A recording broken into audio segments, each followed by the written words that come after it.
Good morning, everyone. My name is Fred Farias, and I'm the chair of the Texas Higher Education Coordinating Board.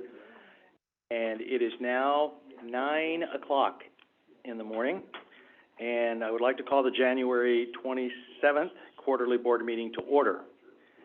Please be aware that this meeting is being broadcast via the internet, and those present in the boardroom may be visible to the public. Before we begin, I would like to take this opportunity to welcome those joining us via video and ask them to observe the following etiquette, please. Please state your name before you speak, mute your microphone when you're not speaking, and keep background noise to a minimum. Members, when I call your name, please announce present. Fred Farias, I am present. Donna Williams, Vice Chair. Present. Richard Clemmer. Present. Thank you. Robert Gaunt. Present. Emma Schwartz. Present. Sam Torn. Present. Welcome Wilson. Present. Daniel Wong. Present. Matthew Smith. Present. Thank you. Please record in the minutes that we have a quorum. Please excuse the absence of Javed Anwar due to duties requiring his attention elsewhere. Do I have a motion to approve this absence? So moved. Motion by Mr. Wilson, a second by Ms. Williams. Second. Thank you. Members, those in favor, please signify by saying aye. Aye. Aye. Those opposed, no. Motion passes. Thank you.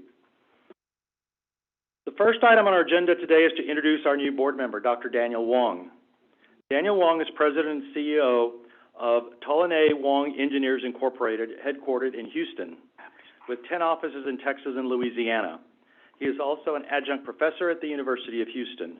Dr. Wong is a past gubernatorial appointee to the Texas Board of Professional Engineers as a member and chairman.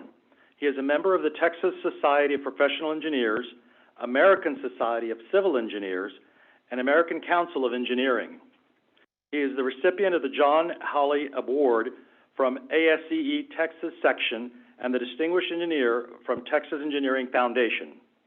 Dr. Wong is a former at-large council member for the City of Sugar Land and has served on the board of the Houston-Galveston Area Council and board of the Texas Municipal League. Active in Fort Bend County, he is an officer for the Fort Bend Economic Development Council. He is a former board member of the Fort Bend YMCA and the Fort Bend American Heart Association. Dr. Wong received a Bachelor of Science, Master of Science, and a Doctor of Philosophy from the University of Houston and a Master of Arts from Fuller Theological Seminary.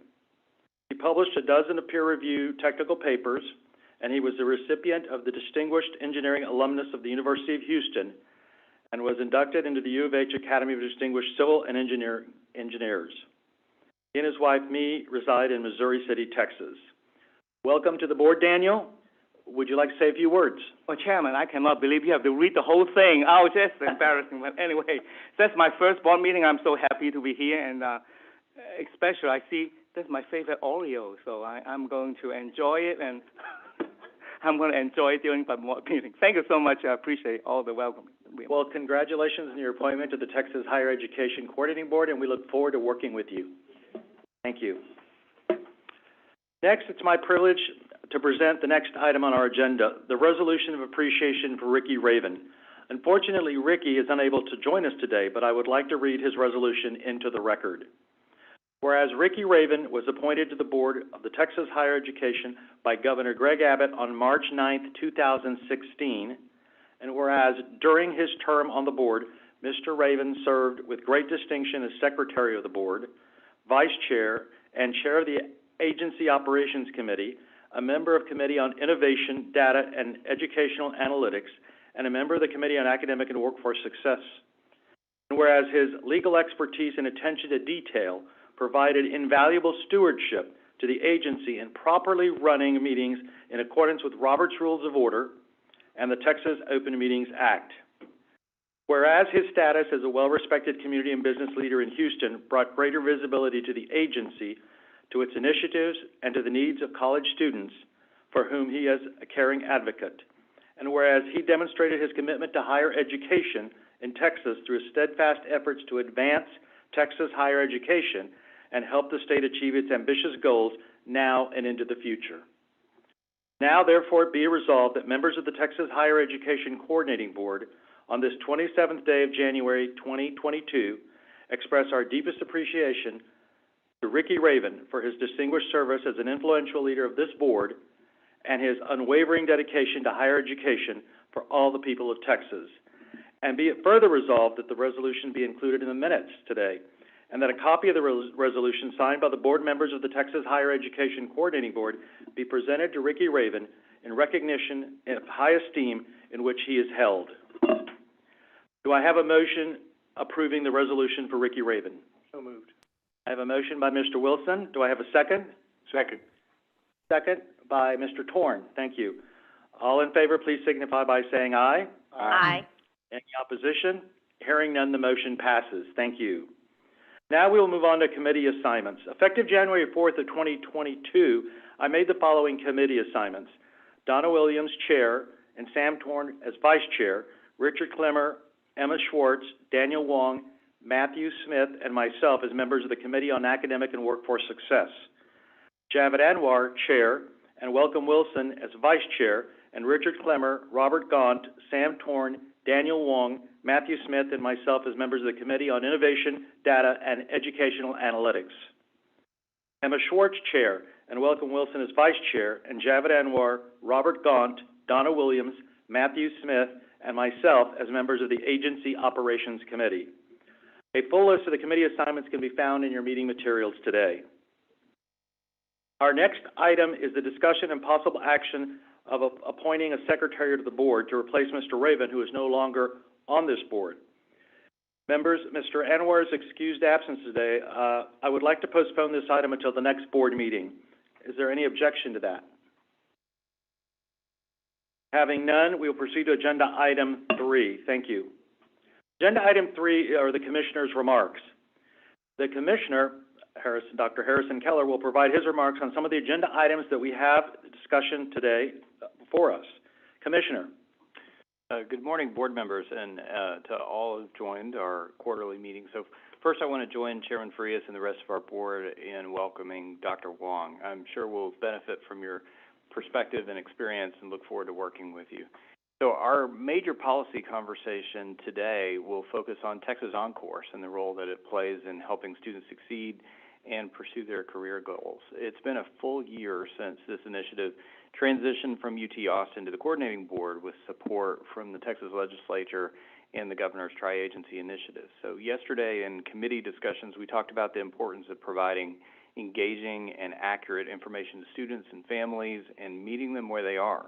So, of course, counselors and advisors play essential roles in providing that information and guidance, and our agency is charged with supporting college and career advising across the state from secondary students to adult learners. So Jarrell Booker, Assistant Commissioner for College Readiness and Success, and Laura Brennan, Deputy Assistant Commissioner for College and Career Advising, today we'll share an overview and talk more about the progress that we're making to expand our impact across Texas through Texas OnCourse. I'd like to provide a brief update now to the board on 3 major issue areas. So, of course, this quarterly coordinating board meeting marks an exciting milestone for our work to refresh the state's strategic plan for higher education.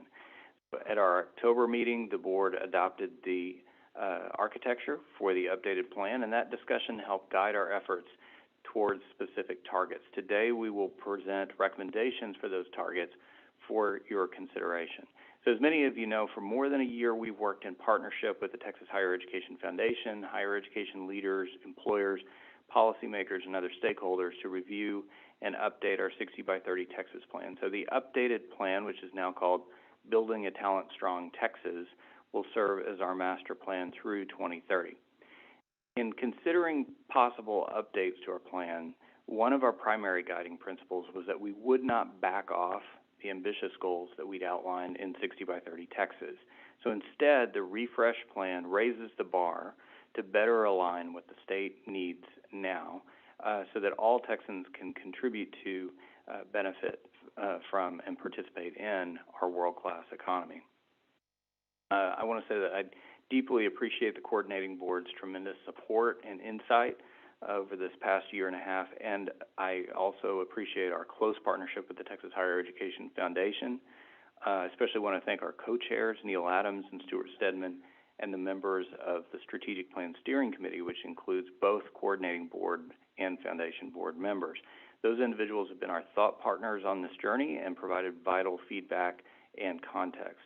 I also appreciate the report that the input that we've received through stakeholder engagement and research. So we've gained tremendous knowledge and insight from hundreds of individuals across the state and across the nation, leaders of higher education institutions, researchers, policymakers, and innovators in business and industry, nonprofit, and philanthropy, and K-12 education. I'm grateful for their contributions. So today, Melissa Henderson, Associate Commissioner for Strategic Partnerships and Executive Director for the Texas Higher Education Foundation, will share our proposed targets for the updated plan. Our hope is that after today, then we can operationalize the new plan, we'll finalize the report documents, and make sure that our agency organization and programs are aligned with our new goals. I look forward to continuing that discussion this morning. I also want to provide a very brief update about the Texas Community College Finance Commission. So you all may remember that the Community College Finance Commission was created by the legislature and was charged with making recommendations to the 88th Texas legislature about establishing community college finance formulas that will sustain the viability of our colleges and ensure that training opportunities are available across the state. Woody Hunt, a member of our foundation, is the chair for the commission, and that commission's work is vital as a first step to aligning our state's higher education goals with how all public institutions are funded. Our Texas community colleges are going to have vital roles to play in operationalizing our goals through 2030 and beyond, especially for rapidly expanding the availability of short-term credentials that align with our emerging workforce needs, expanding access to short-term programs for working-age adults, expanding access to dual credit programs, and bolstering student success. So I shared an overview of the Building a Talent Strong Texas plan at the Commission's meeting earlier this month, and our hope is that the Commission members will consider these updated state goals in their work to develop recommendations for improving how our community colleges are funded. So this is an important opportunity for us to align state finance policy for community colleges with our ambitious goals for building a talent-strong Texas. Finally, I want to provide a brief update on our GEAR activities. So as we've discussed before, Governor Abbott and legislative leadership recognized early on in the pandemic that higher education will have a critical role to play in driving the recovery of our economy and ensuring our competitiveness in the future. So our state is one of only a few that prioritized discretionary federal stimulus funds through the Governor's Emergency Education Relief Fund, or GEAR, for higher education. Last month, Governor Abbott committed an additional $93 million in GEAR funding in the third and final round of GEAR allocation. So that brings total GEAR investments for higher education to more than $360 million. So this new funding will support a lot of work that's already underway with specific allocations for nursing, financial aid, and improving nursing education, as well as bolstering student success initiatives and programs that are aimed at enrolling high-achieving, low-income students in our Texas institutions. We'll share more with the board as plans develop, and we look forward to that continued impact we'll be able to make across the state. So as I've shared before with the board, these GEAR funds early on helped insulate our major need-based financial aid programs from budget cuts during the initial shocks of the pandemic. So in fall 2020, we had more than 60,000 students who were on the verge of dropping out. They were having trouble paying their bills. We were able to work in close partnership with institutions to be able to deploy emergency financial aid to help keep those students on track. We've also been deploying multiple rounds of targeted grant funding for colleges, universities, and our health-related institutions to support additional student financial aid, strengthen their work in digital learning, and also expand academic and training programs aligned with workforce needs. So across multiple fronts, these investments of GEAR funds have helped us get a significant head start on the programmatic work that's going to be needed to operationalize the Talent Strong Texas plan. In particular, we've been able to dramatically accelerate our work modernizing Texas educational and workforce data infrastructure, as we discussed yesterday in the committees. And we've been working in close partnership with the Governor's Tri-Agency Workforce Initiative, our higher education institutions, and private philanthropy. That project in particular is critical for engaging our partners in our strategic goals, and that includes automating the collection and reporting of data from our institutions to help inform decisions and drive improvements. So later this year, the GEAR-funded projects are going to result in the release of new data dashboards that present key data about student enrollment and student success, and power new advising tools for the public, for our students, and for our institutions, including data about earnings and student debt that are aligned with our new goals. This last round of GEAR funding is also going to be an important catalyst for building strong partnerships with employers, with chambers of commerce, especially by accelerating our work with institutions to expand short-term credentials aligned with workforce needs and our work strengthening college and career advising across the state. So as you all can tell, we're off to a strong start in 2022. It's going to be filled with a lot of exciting milestones and opportunities that benefit all Texans. I appreciate the support of this board and our many partners as we work to raise the bar for higher education. Look forward to a productive meeting today. So thank you. Thank you, Mr. Chairman. Thank you, Commissioner. Members, any questions for the Commissioner? Any questions online for our members on the line? No? Okay, thank you so much. The next agenda item is public testimony, and we do not have anyone registered to testify today, so we'll go on to the next item. The next item is the approval of the minutes from the previous meetings. Do I have a motion for the approval of the minutes? You all have had those in advance for the October quarterly board meeting. So moved. I have a motion by Mr. Torn. A second? Second. Second, Ms. Williams. Any discussion? Members, those in favor, please signify by saying aye. Aye. Those opposed, no. Motion passes. Next is the consent calendar. The consent calendar, as you all know, includes non-controversial items that we think can be approved without comment or discussion. This allows us to save time for other items that need more attention. Highlighted items in gray are in the consent items on the agenda. You've had time in advance to review these items, and of course, any board member can request that the agenda item be removed from the consent calendar.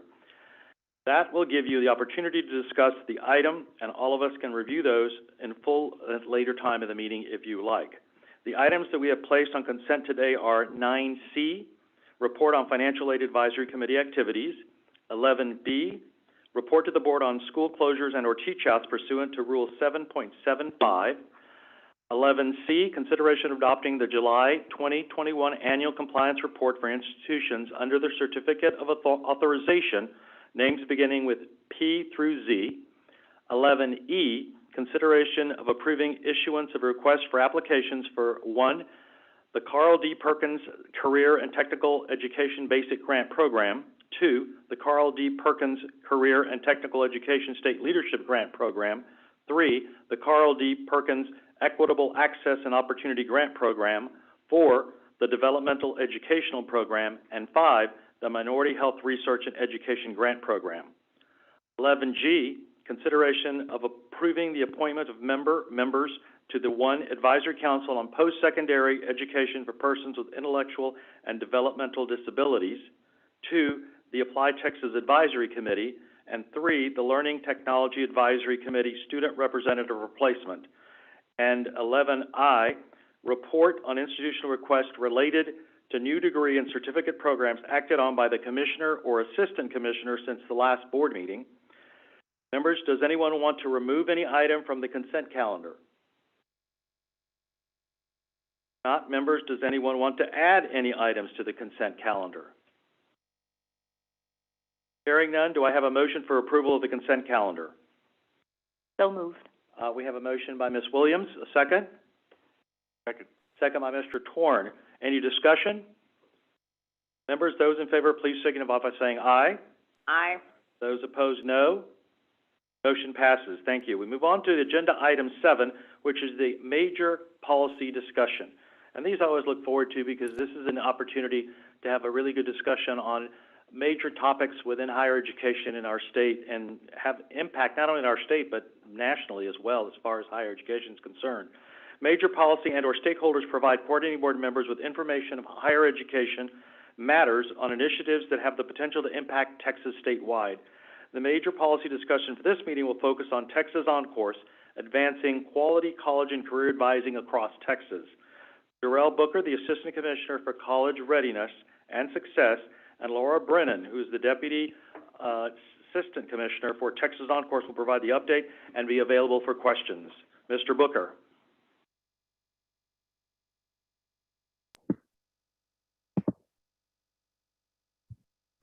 Good afternoon, Mr. Chairman and board members. I'm Jarrell Booker, Assistant Commissioner for College Readiness and Success. Today, we are having a major policy discussion on an important segment of college and career advising in the state, as Commissioner Keller mentioned. As you know, the agency is working to better align college and career advising resources with student needs. Historically, students have been unable to get access to high quality advising, and they struggle, particularly when their parents are, particularly when the students are first generation or their parents have not attended college. Unfortunately, many students are fully unaware of the full range of post-secondary options available to them, and oftentimes counselors and advisors don't understand or aren't aware of the new changes in advising, the new changes in higher education. So we have a lot of needs that we need to address. As the coordinating board leads the tri-agency effort to innovate and strengthen college and advising statewide, we bring a discussion today on Texas On-Course. It's a thoughtful and innovative approach as a critical piece to our college advising efforts. During the past year, the On-Course team migrated from the University of Texas and was placed in my division of the College Readiness and Success under Ray Martinez, our Deputy Commissioner. And we've worked tirelessly to ensure as many more students can achieve a high-value post-secondary credential. Laura Brennan, our Deputy Assistant Commissioner for College and Career Advising, will lead our policy discussion today. Laura. Thank you, Dr. Booker, and good morning. I am very excited to talk today about what Texas On-Course is doing to advance college and career advising across Texas. Next slide, please. So since some of you may be less familiar with Texas On-Course, I'm first going to provide a little bit of background and then just overview what Texas On-Course is and what it means for the coordinating board and for the state as a whole. Next slide. Texas On-Course was born out of a generous investment from the state legislature in 2015. And as Commissioner Keller mentioned, in 2021, just last year, we moved operations from UT Austin to the coordinating board. Next slide. So this work is a result of collaboration across educators, employers, and state agencies. We have not done this alone, and I just want to underline the importance of all of our partners. Additionally, we had 2,500 counselors and educators help build Texas On-Course, and that was just the beginning. Really working directly with our users is core to who we are. One example of that is we have a district fellowship program where we work with 20 districts across the state of Texas, and we provide them advanced professional development around college and career planning. And then they provide us direct access to the field in terms of what counselors need, what students need, and what the districts need to be able to best support students in their college and career plans. Additionally, these counselors and educators who are a part of this fellowship program are compensated for their work with us. Next slide. So Texas On-Course can be categorized into two high-level areas. One is professional development for educators, and then secondly is tools and curriculum developed directly for students and families. Next slide. So before we get into our offerings, I just really want to underline the impact of counselors. And this is very related to our committee conversations yesterday about students' perception of the value of higher education. It's important for us to recognize that counselors are positively linked to the following: post-secondary aspirations, the selectivity of colleges that students attend, persistence, and then likelihood of receiving financial aid and actually enrolling in college. So I think that, listening to the conversations yesterday about how do we help students to see this value in higher education, counselors are a very critical piece to this puzzle. Of course, they're not a silver bullet, but I think it's very important that we're looking at how we're supporting the counselors who are in turn supporting students. Next slide. Yet, unfortunately, the training for counselors varies tremendously. So often, counselors can graduate from a master's in counseling program without receiving any real training on how to advise students for college and career success. And I'm talking about like practical guidance for how they would advise students to make these really important decisions in their life. Additionally, we have really high caseloads across the state and across the nation of student to counselor ratio. So in Texas, it's on average around 450 students to a counselor. And this varies, of course, across the state, but I think we could all agree that that is too high. This high ratio also means that a lot of non-counseling staff are tasked with counseling duties. So again, these individuals may not have the training they need to really be able to help the students make these critical decisions. And then finally, before Texas OnCourse, there's really been no way to measure how much educators know about post-secondary topics. So I'll talk a little bit more about that. Next slide. So enter the Texas OnCourse Academy.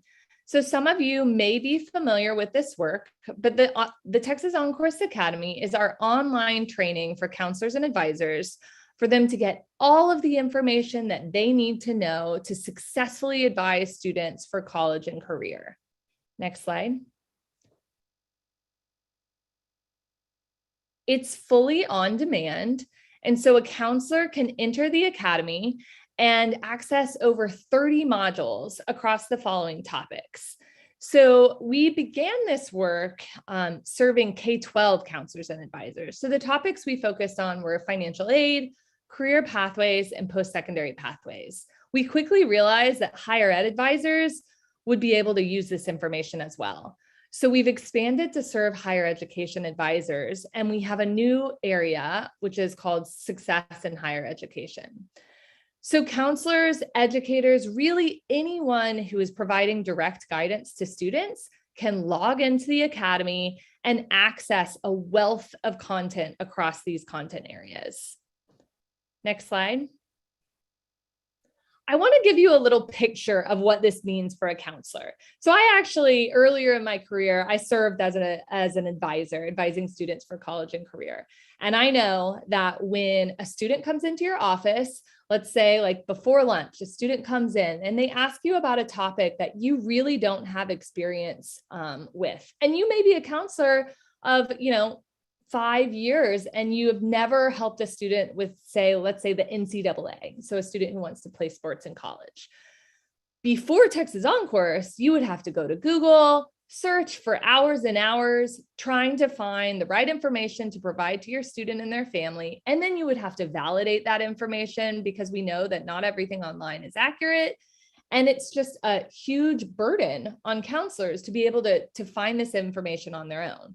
Of course, there's some counselors that were more connected to their colleagues, so they could perhaps reach out to a friend, but that's not the case across the state of Texas.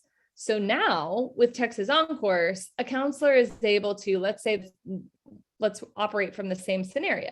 Student comes in, asks about NCAA. The counselor has never helped a student with this before. They can log into the academy, complete a 1-hour module on the NCAA, get pre-printed handouts for the student and their families, and know that what they're providing to the student is accurate and quality.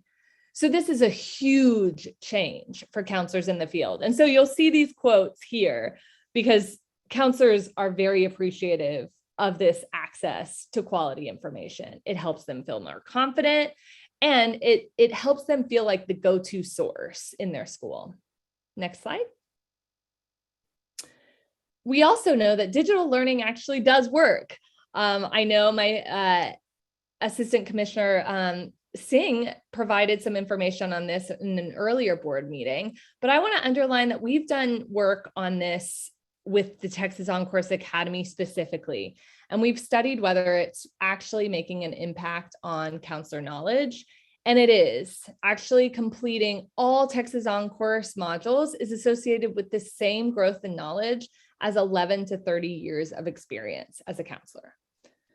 Additionally, when educators use Texas On-Course, they report that their confidence in their knowledge doubles. So when they are more confident, they're able to provide more quality guidance to the students and families that really need help during these challenging times. Next slide. So it's probably not surprising that this work has been recognized nationally, because this is not a Texas specific problem.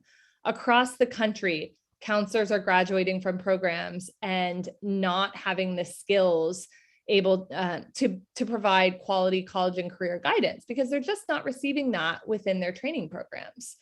So now Michigan and Delaware have reached out to us really without any marketing of our own and said, we want to use this. We see what you're doing is great. This is the most comprehensive approach to advancing counselor knowledge and skills that we've seen.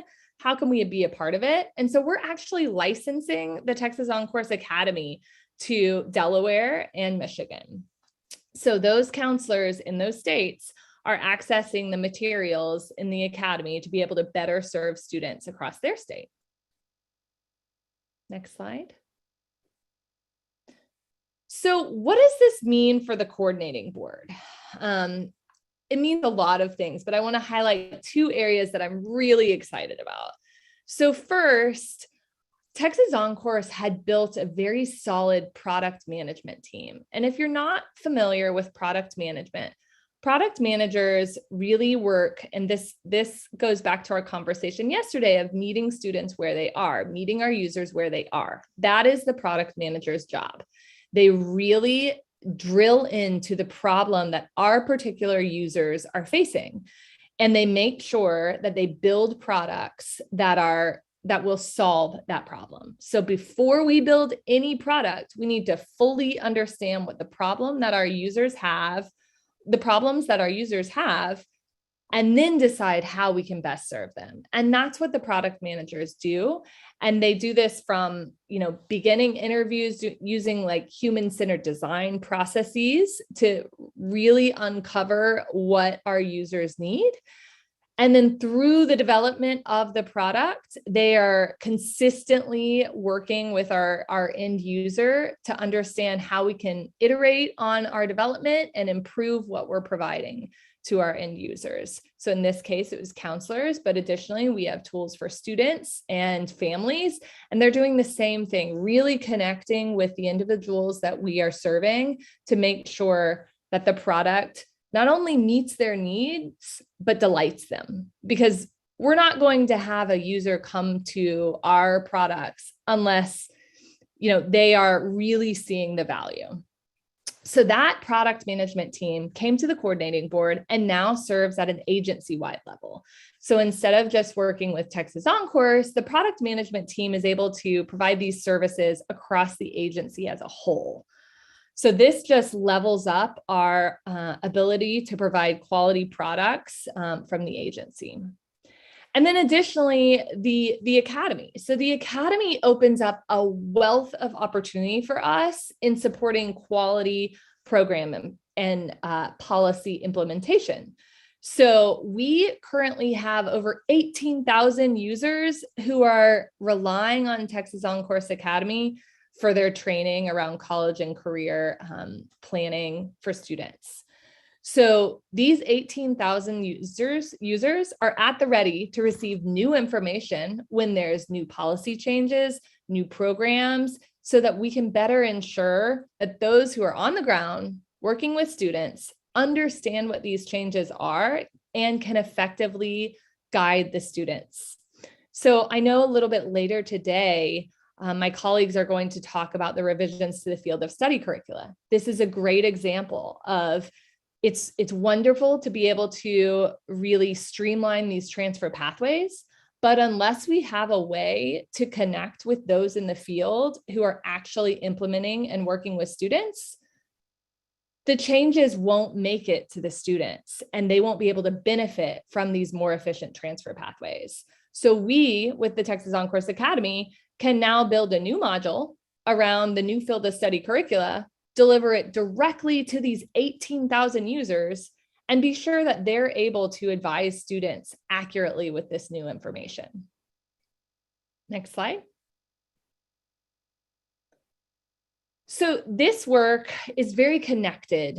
Texas On-Course is very connected to the other great advising initiatives that we have going on at the agency. And it's allowed us to really lean in to these initiatives and increase their impact. So for example, ADVI, which is our virtual chatbot, which serves over 200,000 students this year, we're able to connect our Texas On-Course content and resources, subject matter experts writing the content for the Academy with the content that's in the ADVI chatbot. So this is just better leveraging expertise across the agency. Additionally, with Apply Texas, we're able to support Apply Texas implementation with new virtual training and webinar series that directly accesses the thousands of counselors who are plugged in to Texas On-Course. Additionally, with Advise Texas, and as a reminder, Advise Texas is the program that places near-peer advisors in high schools, traditionally high schools serving high populations of low-income students. So they have new advisors who are just graduated from college and they don't have much experience in college and career advising. The Texas On-Course Academy is able to support their training and make sure that they have access to quality information as they're out advising our students. And then lastly, with Texas On-Course, we're able to actually assess what counselors and students know about college and career pathways. So we have a knowledge assessment where we can really see where counselors need to learn more information, perhaps around career pathways, or where they're exceeding expectations. Next slide. So with that, I would say that the future is bright. I know it's been very difficult these past few years, but I'm very excited about what we have in store with Texas On-Course, what it brings to the agency, and how we're directly connecting with the students who need us the most during this really challenging time. So I would love to hear your thoughts, questions, and I hope we can have a discussion, as I really enjoyed the discussion yesterday, and I think it's very much related to some of our committee conversations yesterday. Members, do we have any questions or comments? Mr. Wilson. Of the, does the 18,000 user number, does that represent likely 100% of the college advisors in Texas, or is that how many there are? Yeah, it's hard to say 100% because we don't have an exact we don't have an exact denominator for those advising students, because there's advisors across community-based organizations, there's counselors, there's individuals in schools. I would say though, if you cold called, I would say if you cold called any district in the state of Texas and asked them about the Texas On-Course Academy and whether or not they were using it, they would say yes. We know that it's about, I think it's, I'll have to get the exact number, but I think we're at like 97% of districts are using Texas On-Course. And what is the plan to roll it out at the college advising level? Do we sign people up automatically, or do we wait for them to hear about it and sign up? And secondly, how do we track usage to make sure that it's being properly used? Yeah, I would say that we're newer within the higher ed sphere. So I don't think we have as much brand awareness within our higher ed advisors communities. So we're working with, our institutions to see how we may better push that to market within the higher ed advisors. Dr. Booker, I don't know if you wanted to add anything here about how you've connected with institutions. Sure, Commissioner Wilson, one thing we've most recently done is we started to do a lot more training sessions. So you're hearing about partnerships between ISDs and our IHEs, and learning more about what we have to offer, particularly around financial aid. And that sort of partnership is getting our name out there. But as the work we're working on now around our college and career advising with the GEAR funds that the governor and commissioner has provided, that will also give us an opportunity to share more of what we're doing. And quite candidly, with the tri-agency partnership, there'll be more and more people that know not only higher ed, but also workforce around what we can offer as far as training through our encore. So your thoughts on it are accurate, but that's where we're moving towards right now. And we've only been doing it in a short time for higher ed, but it's now starting to grow and catch hold. I mean, it seems like a great tool. And because it's new to higher ed, you know, hopefully we're going to have a robust rollout program to get it known in that industry as well. Yeah, if I could weigh in just two things. One is we are excited about the progress we're making and the momentum we have, especially with K-12 and then with the early engagement with higher education. I think rolling out the new Texas transfer pathways will be a powerful catalyst for getting more uptake because both for the K-12 advisors, but also for our post-secondary advisors to understand the new transfer pathways and what those requirements are, will be able to drive a lot of traffic to the academy and to new advising tools. And the other thing is just to underline that this is a unique asset that Texas has. So other states don't have this ability to really in near real time to push out information. So when there's a new scholarship opportunity, or if you go to the website now, like there's a high school graduation requirement that students have to fill out the FAFSA before they graduate from high school. So through Texas OnCourse, they can push out information to all of the school districts across the state so they can have timely, accurate information and be able to respond. So it is, as Laura mentioned, has gotten some attention nationally. It's gotten some attention from other states that have already asked to license the on-course materials. We've got conversations at different stages with another half a dozen states. And one of the things the legislature did when they moved the initiative over to the agency is they also authorized the Texas Higher Education Foundation as a scaling partner for Texas OnCourse so that we could market and license the materials to other states. So on your fifth slide, one of your core offerings, your second core offering, was interactive college and career exploration tools and curriculum for students and families. What I heard in your presentation, and maybe I didn't hear it as I should, is nothing about students and families. It was all about advisors. So is this tool designed for any direct interaction with students and families, or is it all through the advisors? Thank you for the question. So I did not speak specifically about the other tools that we offer for students. So we do have tools. You are correct. The Academy is not for students. It is for counselors and advisors.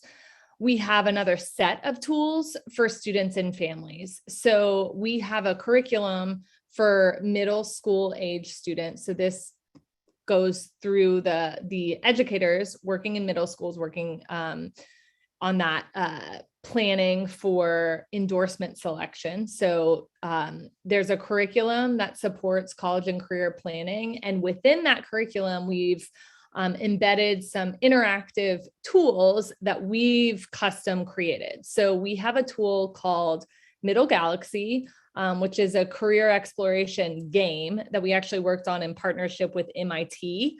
And Middle Galaxy basically allows a student, it's again, meeting students where they are, which is through a game environment. And they're basically working on missions in an intergalactic missions that help them understand the breadth of careers available to them. So they basically identify what the mission is and then what knowledge, skills, and abilities would be needed to solve the missions. And then we've worked with the Workforce Commission to identify top occupations that earn at least median income and are growing within the next 10 years. And the students are able to explore those occupations and match them to the mission. So that's one tool that's targeted directly at students.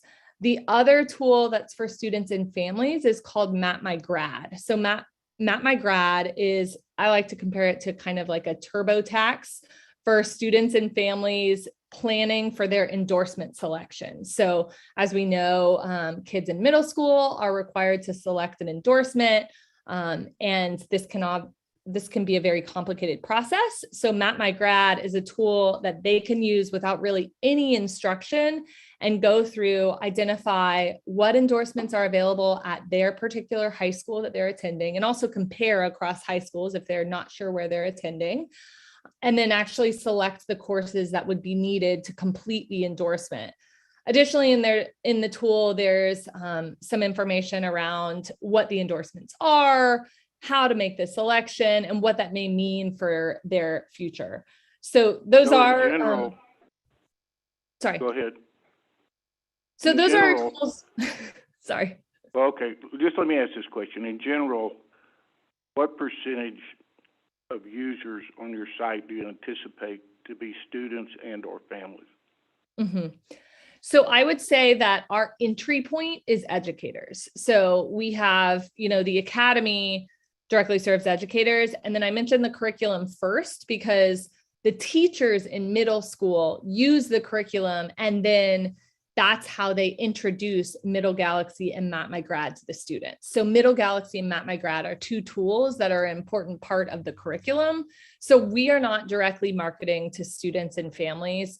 We are pushing it through the educators that are connected to them. And that was strategic in that we felt this was the best approach in really reaching more students because we have the educators plugged in. Okay, so my final question, it's a broader question, is first of all, I think everyone understands the positive impact a teacher can have on a student as far as motivating them to a better future.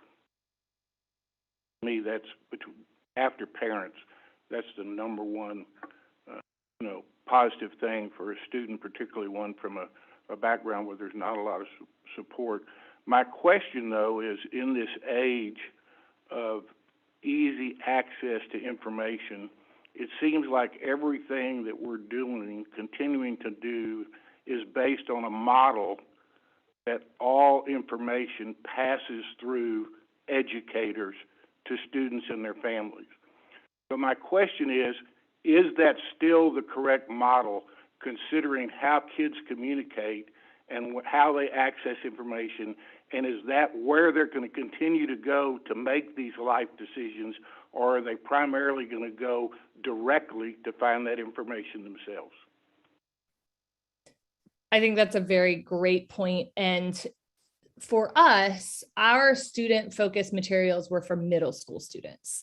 So I do think that for middle school students, and what we were offering also was going to have the largest impact on students if used within a curriculum. So we know that, like, for example, games, educational games for students aren't necessarily going to lead to the outcomes we want unless they're within a larger conversation led by an adult, connecting the dots for students. So it was important for us that, educators played a key role in this work for middle school students. I think as we're thinking about students in high school and students in higher ed, absolutely. I don't think that we need to rely 100% on the educator as the conduit. But this is where Texas OnCourse began, as our work focused on the middle school age students. If I could provide. That's great. Let me just say one thing. Yesterday, and I don't want to monopolize the conversation here, but yesterday we saw a very alarming statistic that the percentage of students 18 to 29 that valued a higher education degree had dropped from 71% to 41% in 6 years. Yeah. And so there's a disconnect somewhere. And I think it's imperative on us at every level to figure out where that disconnect is, not necessarily be tied to things that have been historically done forever, but determine where that disconnect is and see how we can resolve it. Yeah, so just First, strongly agree with you, Mr. Torn. And so just to put a little bit in context, so as Laura mentioned, some of the genesis for Texas On Course, it came out of the legislature, had made substantial changes in high school graduation requirements in Texas, and they realized that while they provided more flexibility to students, they'd also put a lot of expectations on high school counselors and middle school counselors with no support at all. And we know that our ratios are not good. So the average may be 450 students per counselor, but it's not unusual to have 1,000 students in an urban school have one counselor. So that was the genesis of the legislature had worked with us on digital learning, and it said, well, how can we leverage digital learning to help better support a counselor so they could serve more students effectively? But it's got to be a combination of supporting the educators and providing more and better tools directly for students. And so where the genesis of the work started out more around supporting educators, so we pulled this together. So if we think about sort of a portfolio within the division here, so we've got the Texas On Course Academy. We've got some resources for students and families, especially middle schoolers, that we've already developed. We've put the ADVI chatbot project into the same division, so that had really been a boutique project a couple of years ago with the agency. That I think they were texting with maybe 10,000 students in South Texas. We renegotiated that contract, took it to scale so that we'd be able to be in direct contact with hundreds of thousands of students, and we've already gotten early uptake, as Laura mentioned, with more than 200,000 students this year. And now, because of the investment of the GEAR funds, we're going to be standing up a single intake portal to curate advising resources that we're calling My Texas Future. So the idea is that audience for that is not educators. The audience for that is going to be students. So that could be adult learners, that can be community college students who are thinking about transfer, but also the students coming out of high school, so they can explore options, start to develop a plan, and they may not have access to their high school counselor, or they may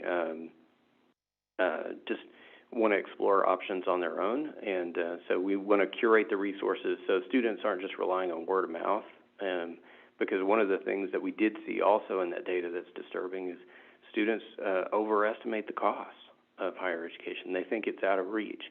So even where on one hand, students and families will say they recognize higher education is important, they just don't think that it's accessible to them. And so we need to help students understand, like, well, here are the options available. You can access these. Here's how you can get there, and help engineer a warm handoff to institutions and financial aid resources, other kinds of resources. So we need to attack this on multiple fronts, but the underlying assumption is that it's going to be a combination of leveraging the technology to support educators at scale, and then also building out more technology based resources directly for the students, to get to your point. Wong? Good morning. I would like to really thank you for such a wonderful program. I think it's a very important program for our state. Just that discussion we just have, I just have a little more thoughts about that. As a part-time educator, I have a very limited experience, but I think the human touch of student and teacher together is the best way to handle all the issue. Assuming, of course, the teacher really loves that student. I know teacher, they're just doing a job. So, I mean, if the counseling failed, it's not because of the student, it's because of the teacher.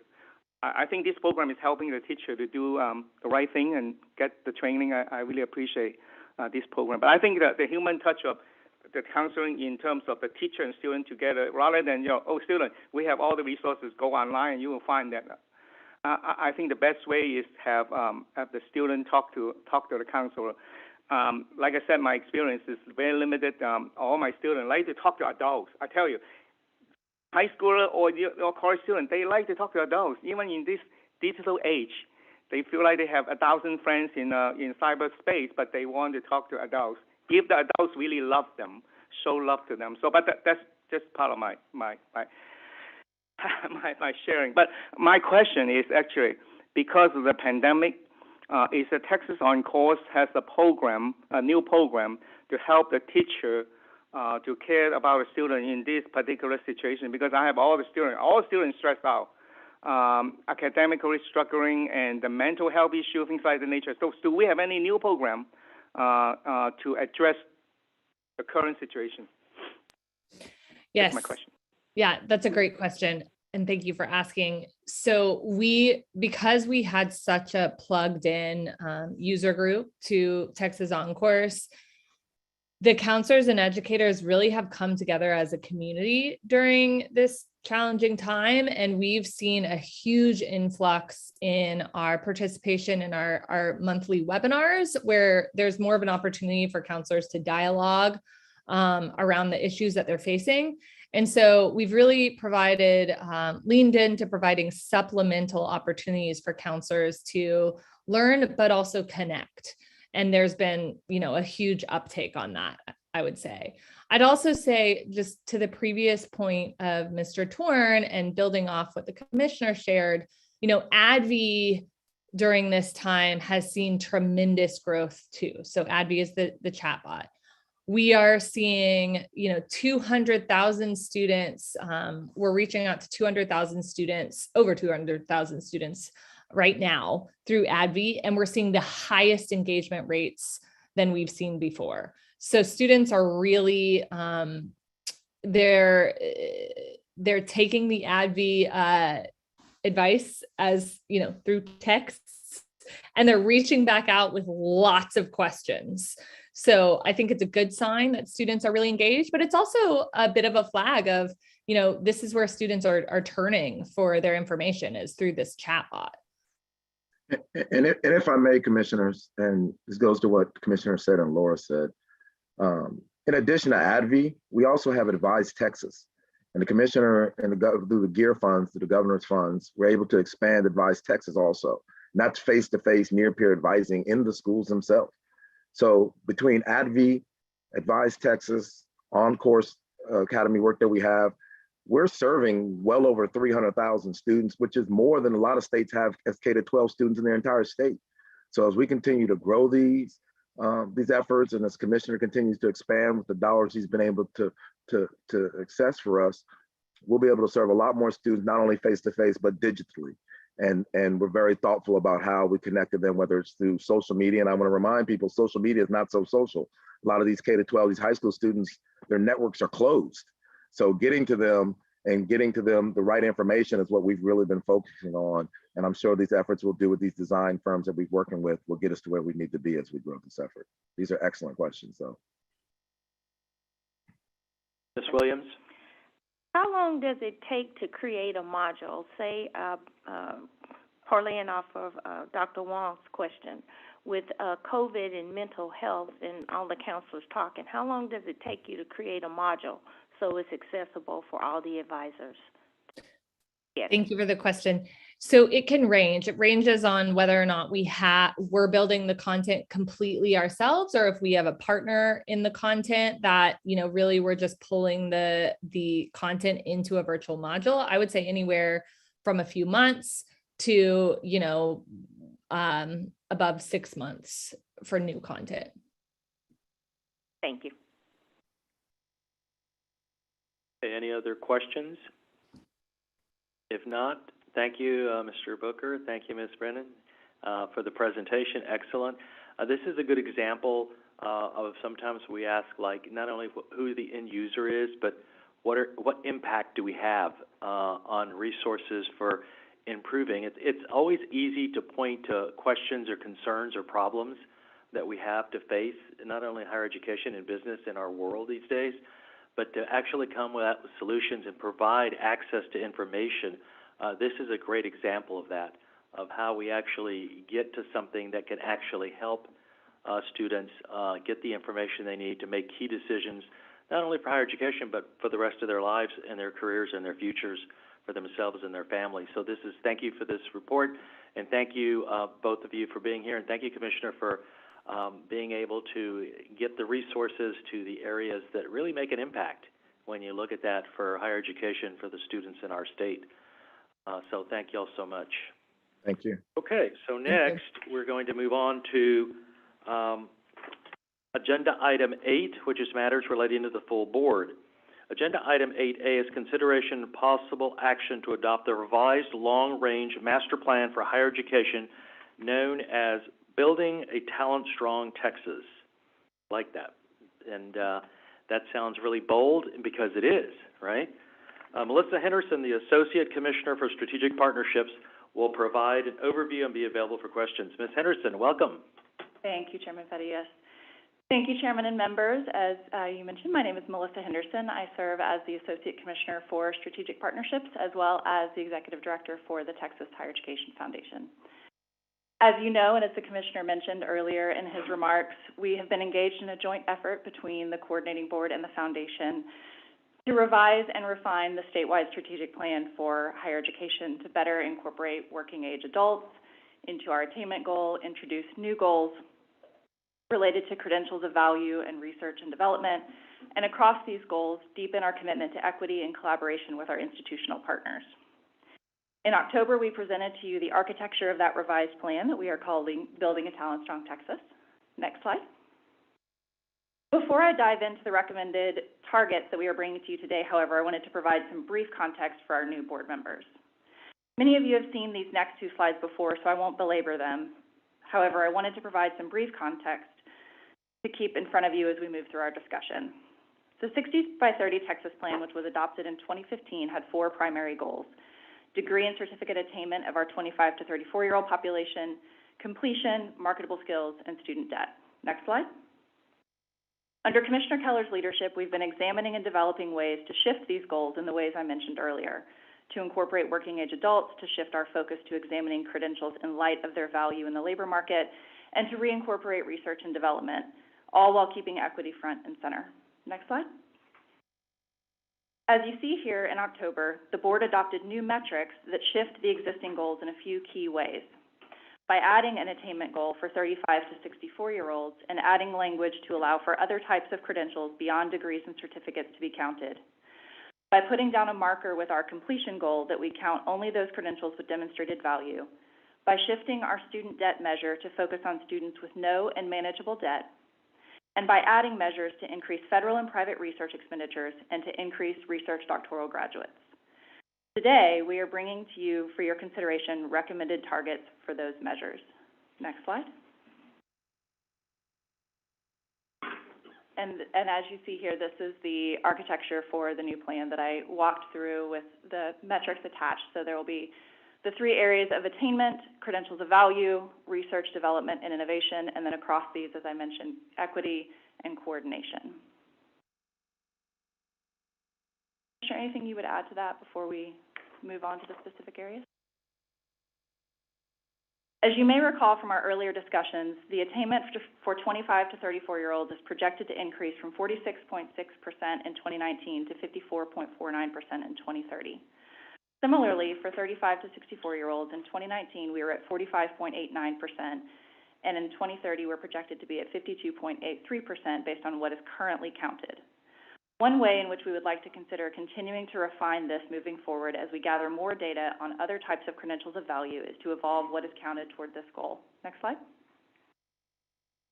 Our aim is to increase to 60% across all working age adults to increase employment opportunities and income for individuals, create a deeper talent pool for employers, and align skills with the increasing number of jobs requiring post-secondary education.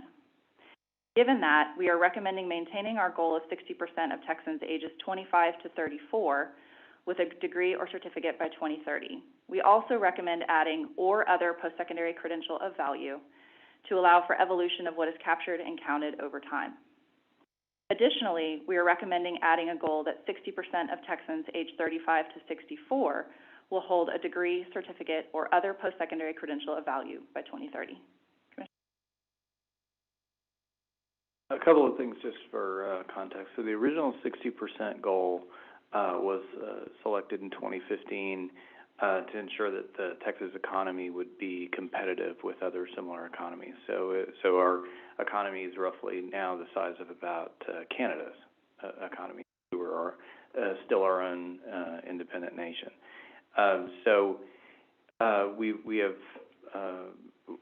We have made some progress, but we have not been on track to hit the 60% target by 2030. What we're recommending is not backing off of the target, but instead maintaining the target for our younger working population and adding an additional target, because we know, especially we saw this during the pandemic, we have hundreds of thousands of adult learners who are going to need to reskill and upskill to be able to advance in their careers. We know that the job market is changing much faster than anyone anticipated, so the recommendation is to also adopt a 60% educational attainment target for our adult learners aged 35 to 64. As Melissa mentioned, also we're broadening the scope of credentials that we consider. So we do want to keep our eye on more conventional measures of educational attainment and degree and certificate attainment, so that we can make apples and apples comparisons with other states, with other economies around the world. But the short-term credentials are playing an increasingly important role, and of course the agency is working closely with institutions to encourage and accelerate the availability of short-term credential programs that are aligned with emerging workforce needs. We're partnered with the Workforce Commission to stand up a state credential repository where we'll start to collect a broader range of data on the kinds of credentials that are awarded, because we don't collect that data now at the state level at all, whether at the Workforce Commission, at the coordinating board, or honestly within a lot of institutions. There's not a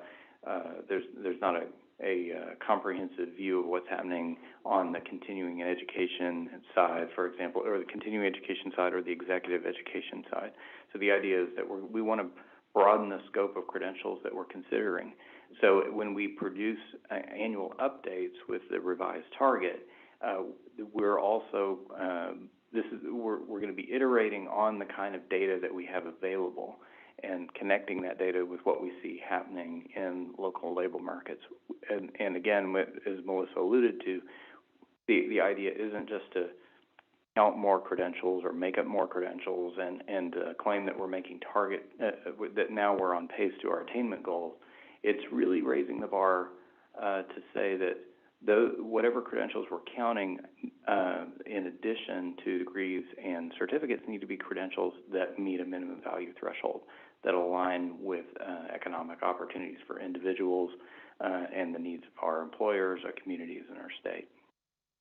So this is already an ambitious goal to expand and I want folks to understand we're not backing off at all. Instead, we're recommending that we raise the bar and we're more intentional about the needs of our adult learners. I'd like to also comment that I want to thank all those that have served on the Refresh Committee. Many of us colleagues, both on the coordinating board members and also on the Texas Higher Education Foundation, we've spent many hours, a lot of hours. So this has really been thought out of and hashed over for now, right? And so it's like this is something that's really been thought out, and it's very comprehensive. It is strong goals, just like its name implies, but there's been a lot of time, a lot of hours spent in this, not only by the staff, the commissioner, but also by I want to just thank all our members of the Refresh 60 by 30 Texas Refresh Committee that have served, and those that have served as far back as that were on the original 2015 committee. And so it's been a lot of great insight, and Melissa may include this in a report, but stakeholder meetings that have gone on around the state. So this is a well thought out plan. I just wanted to include that. I do have one quick question. In terms of the 60% of Texans aged 35 to 64, we're expanding the certification program. we do have a lot of, in private industry, a lot of those certification programs, things like this. We have to capture them. I think in order to achieve that goal, I think we can really expand this definition of certification and secondary so we can. That's very important data, actually. So this is a critical point, Mr. Wong. So there are industry-based credentials that are conditions for being hired in certain industries that we don't collect any data on at all. There are also students, for example, in certain kinds of programs, this has come up with our in the Community College Finance Commission, where students will take a few courses, and what they obtain in those few courses is enough to help them achieve a better job, and then they'll come back and they'll take a few more courses, and that will help them advance. Right now, we look at this through a very conventional lens. When a student stops out, we treat that as if it's a failure, even if it translates into upward mobility, direct economic opportunities for the students. So we want to move in the direction of saying, let's recognize the kinds of things that create real value for individuals, and let's focus on those kinds of credentials. And that can be new kinds of credentials, and it can be existing industry recognized credentials. It can be new micro-credentials that we work with employers and institutions to create. Build on that and take us to our next area, credentials of value. Next slide. So our aim, next slide, is that by 2030, all degrees, certificates, and other credentials awarded by public institutions of higher education should be credentials of value, and every student should have the opportunity to complete a credential of value with no or manageable debt. This work starts with the notion that credentials that students earn must, at a minimum, provide a positive return on investment, and that their economic benefits exceed the cost to receive them. Credential holders earn more than those who haven't earned credentials while also maintaining manageable debt, and students leave higher education better off financially than they would otherwise be. Credentials from Texas institutions of higher education must propel graduates into lasting, successful careers that equip them for continued learning and greater economic mobility. While the goals of higher education are many, including economic opportunity and mobility, among others, setting a threshold of value of positive return on investment tied to wages and debt is a bold step. Texas is the first state in the nation, as we've talked about before, to take this on and set a policy goal tied to completion with value. In examining how to approach setting a target for completion of credentials of value, we looked both at our forecasting for completion of credentials as currently defined and to the context of how this goal was arrived at initially. Regarding the latter, 550,000 completions was the projected figure needed in terms of in-state production of credentials to meet our 60% attainment goal. If current trends were to hold, we would be on track to see just over 410,000 completions in 2030, without considering value or continuing to evolve the types of credentials that we're able to capture in our data, as we've been discussing. We don't want to back off of our existing goal of having 550,000 completions in 2030, particularly in the context of what is needed to meet our attainment goal. And at the same time, we are not currently on track to meet that goal. We also know, however, that these projections are likely to shift as we learn more about how value of credentials changes over time, as well as how we are capturing and including more types of credentials that have demonstrated value in the labor market. Given that, we are recommending staying with the goal of 550,000 students completing credentials of value, defined as those where a student completing them sees a net positive return within 10 years relative to the earnings of a high school graduate each year by 2030. So the key question is, would you be better off from earning this credential? So when we were in the earlier stages of the pandemic, working with the foundation, we conducted some polls in Texas of Texans who had some college and no credential, who were especially impacted by the pandemic. My colleague Brian Daniel reported that as they're looking back at the data for who received unemployment benefits during the pandemic, they had maybe 3% of the claims that they paid out were to bachelor's degree holders. More than 70% went to folks who didn't have any kind of post-secondary credential, or they had some college and they had no and had not achieved a credential. One of the striking things to us is that where folks folks were concerned about cost, they were also concerned about issues that relate to advising and what that return on the investment would be. So folks would say, well, I know if I lost my job, I might need some additional training, but I don't really know what training I'd need or how that might lead to a better job.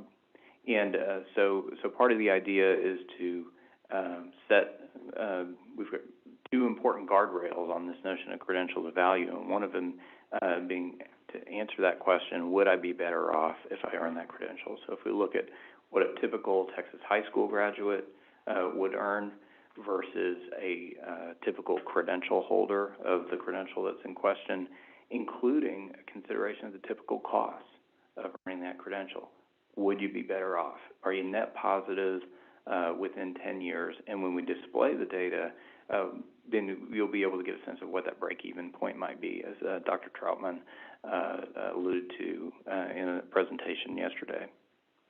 This is a bold move. And again, as Melissa mentioned, Texas would be the first state to condition our targets for credential production on the value of those credentials to individuals and the value in the labor market.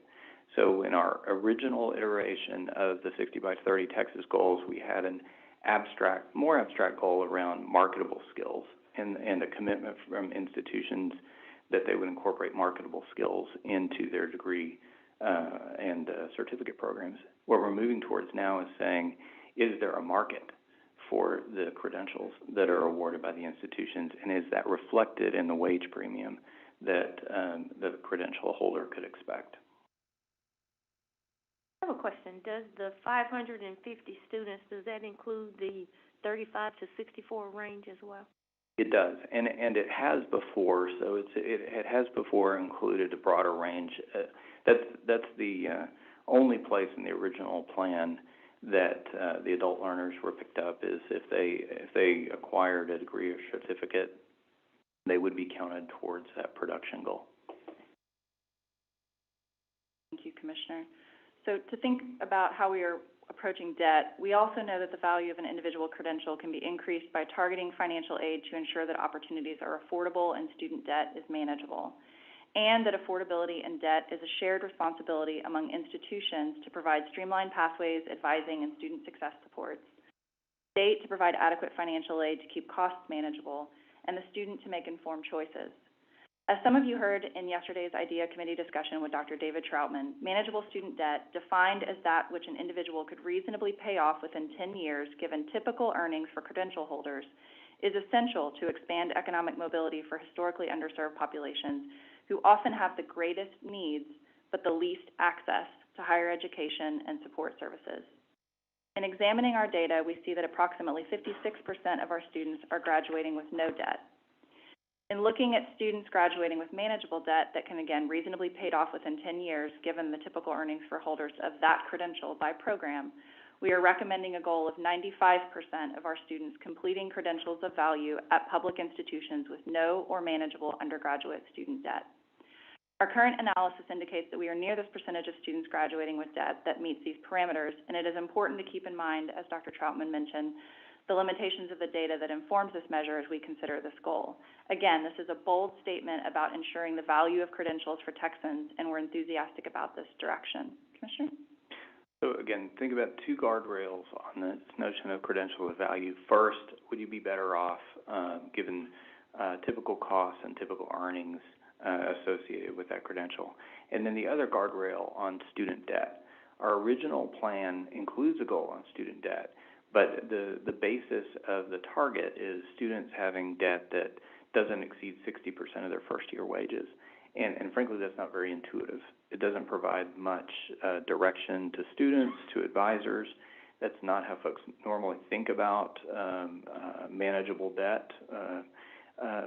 So the idea is to look at an individual student's debt versus the typical earnings, and basically to say, what would the monthly payments look like for that debt? Could you reasonably expect someone to be able to pay off that debt within 10 years with payments that would not exceed 10% of their income? If they can't, we would flag that as students having high or unmanageable debt. Now, as Melissa mentioned, the majority of our Texas students actually complete their degrees and certificates with no debt at all. It's about 56% of our students in our last 60 by 30 Texas Update report. But what we want to add is a notion of, well, how much debt would be too much debt? How much debt would be reasonable? And we know that that's going to vary depending on the kind of credential that you complete. So if you have two students with the same amount of debt, one of those students is completing an engineering degree, another of those students is completing a sociology degree or a dance degree. The engineer is going to have a much easier time being able to pay off that debt, given the expected earnings that are associated with that credential. So what we want to do is be much more transparent by type of credential about what the earnings look like, what debt looks like, and provide better guidance to students, families, and also to the institutions about what we're seeing in terms of student debt. This is also a bold goal. I will say this about the 95% target. So this has got to be a shared responsibility among the students, among the institutions, and among the states. So certainly the state has to fund financial aid and support the institutions. If the state pulls back support, then student debt's going to go up. There's a striking correlation right now between 56% of students being able to graduate with no debt at all, and the state funding about 56% of our eligible students through the Texas Grant Program, for example. So if the state doesn't fund financial aid, that's going to drive student debt. Now, on the institutional side, they have to manage tuition. They have to manage how they're packaging financial aid and what kind of advising they're providing students and how the programs are structured. So the institution has a role to play. Students and families also have a role to play also. And students are going to need to make good choices about what courses they take, how long they take to navigate those programs, and what sort of debt they take out. So we would not recommend setting 100% target because the students actually have agency in this too. But 95, the idea is it should be rare for a student to complete a credential from a Texas public institution with debt that they're going to have trouble managing and trouble repaying. So who are the most responsible party, the state, the institution, or the family? I would say the institution, right? Just like the bank. I mean, they open up and let everybody borrow money to buy houses and without checking, and so we should maybe pull more attention to the institution as well. You need to really help the student. Don't lure them into a degree and then with tremendous debt and they cannot pay off. So I would agree with you, Mr. Wong. So the institution has the most levers that they can pull. Historically, some institutions have attracted students with big financial aid offers that are only one-year offers, and then they pull those offers back, and students end up having to take out a lot more debt to be able to persist in their programs. That's not a responsible way to ensure that students are going to be able to complete with credentials that are going to have value for the long term. But the programs have to be designed efficiently. The advising support has to be there. We would say that the aim should be that all our credentials awarded by the public institutions are credentials of value. And again, every student should have the opportunity to be able to complete one of these credentials with either no debt at all or a manageable amount of debt given the kind of credential that they're going to complete, with the caveat that students have agency in this too. Commissioner, I know you mentioned the advising needs to be available, but how, what you just talked about, being able to understand that if I'm going to graduate with a dance degree versus an engineering degree with the same amount of debt, how long will it take me to pay that off? How can families most easily access that information, especially with the differences by institution?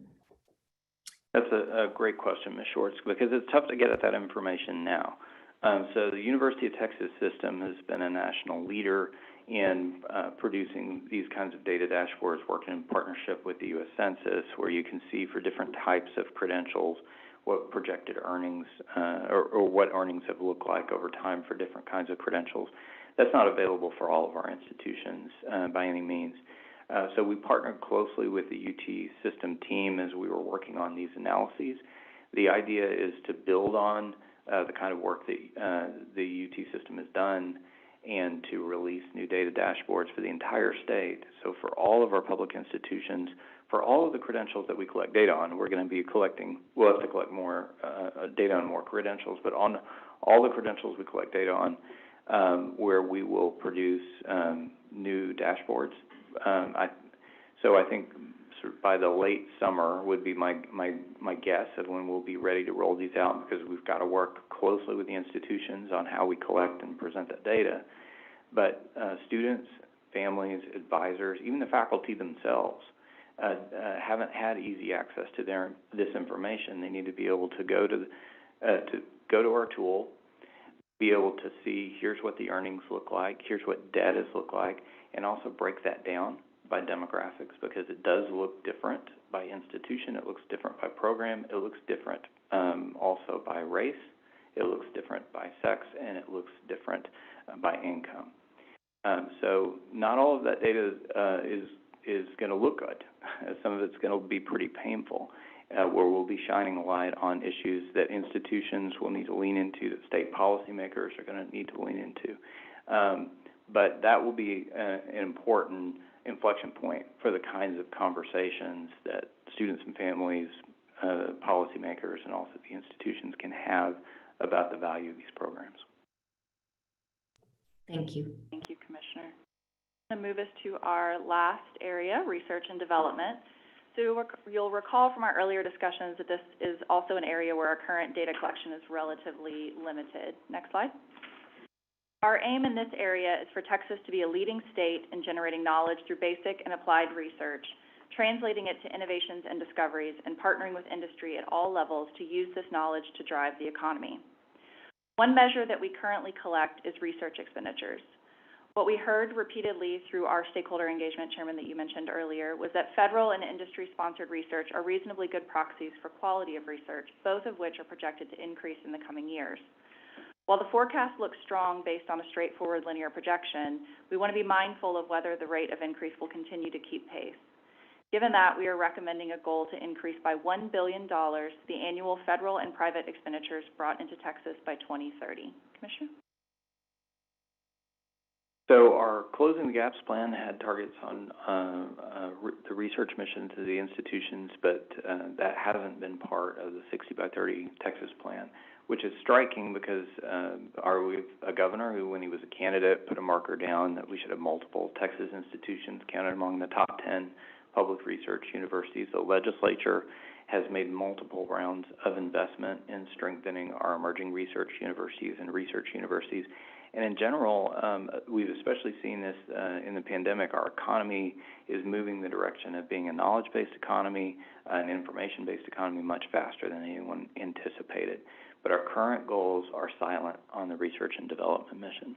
One of the things I'd want to emphasize is where this work is concentrated in our research universities and our emerging research universities. It's also a function that increasingly our broad access institutions, our community colleges, our regional universities also participate in through industry partnerships, through their incubators, through their labs. So the proposal is for us to renew our commitment to the research and development mission, to incorporate that into our plans.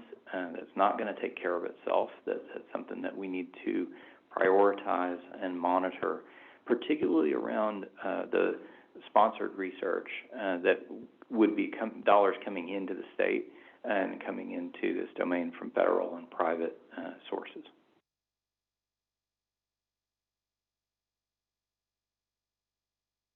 Additional method for measuring that contribution is through the production of doctoral graduates, and in particular, research doctoral graduates. Both doctorates overall and research doctorates specifically are projected to increase modestly in the aggregate in the coming years.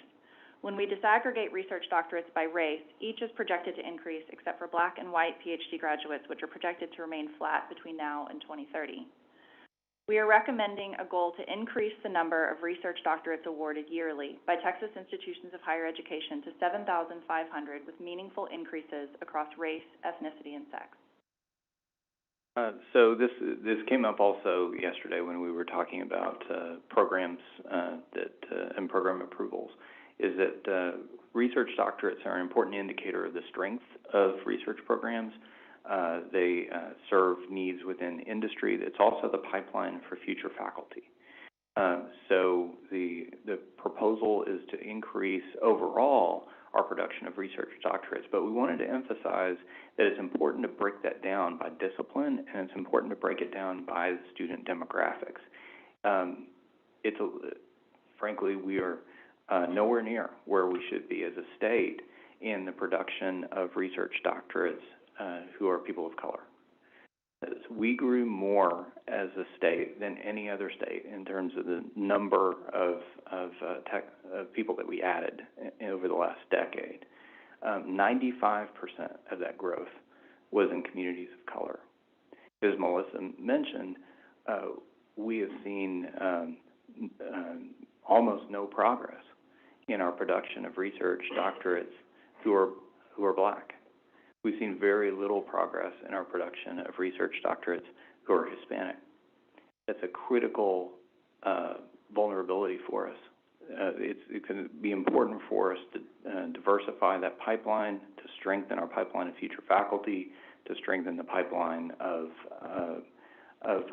our folks who have achieved the highest credential in their field, particularly in technical fields. And so what we're proposing is to set an ambitious, but we think attainable target overall, but it's going to be important for us to keep looking at the disaggregated data of which research doctorates, who's completing, who's participating in what field, and what do we know about the characteristics of those students.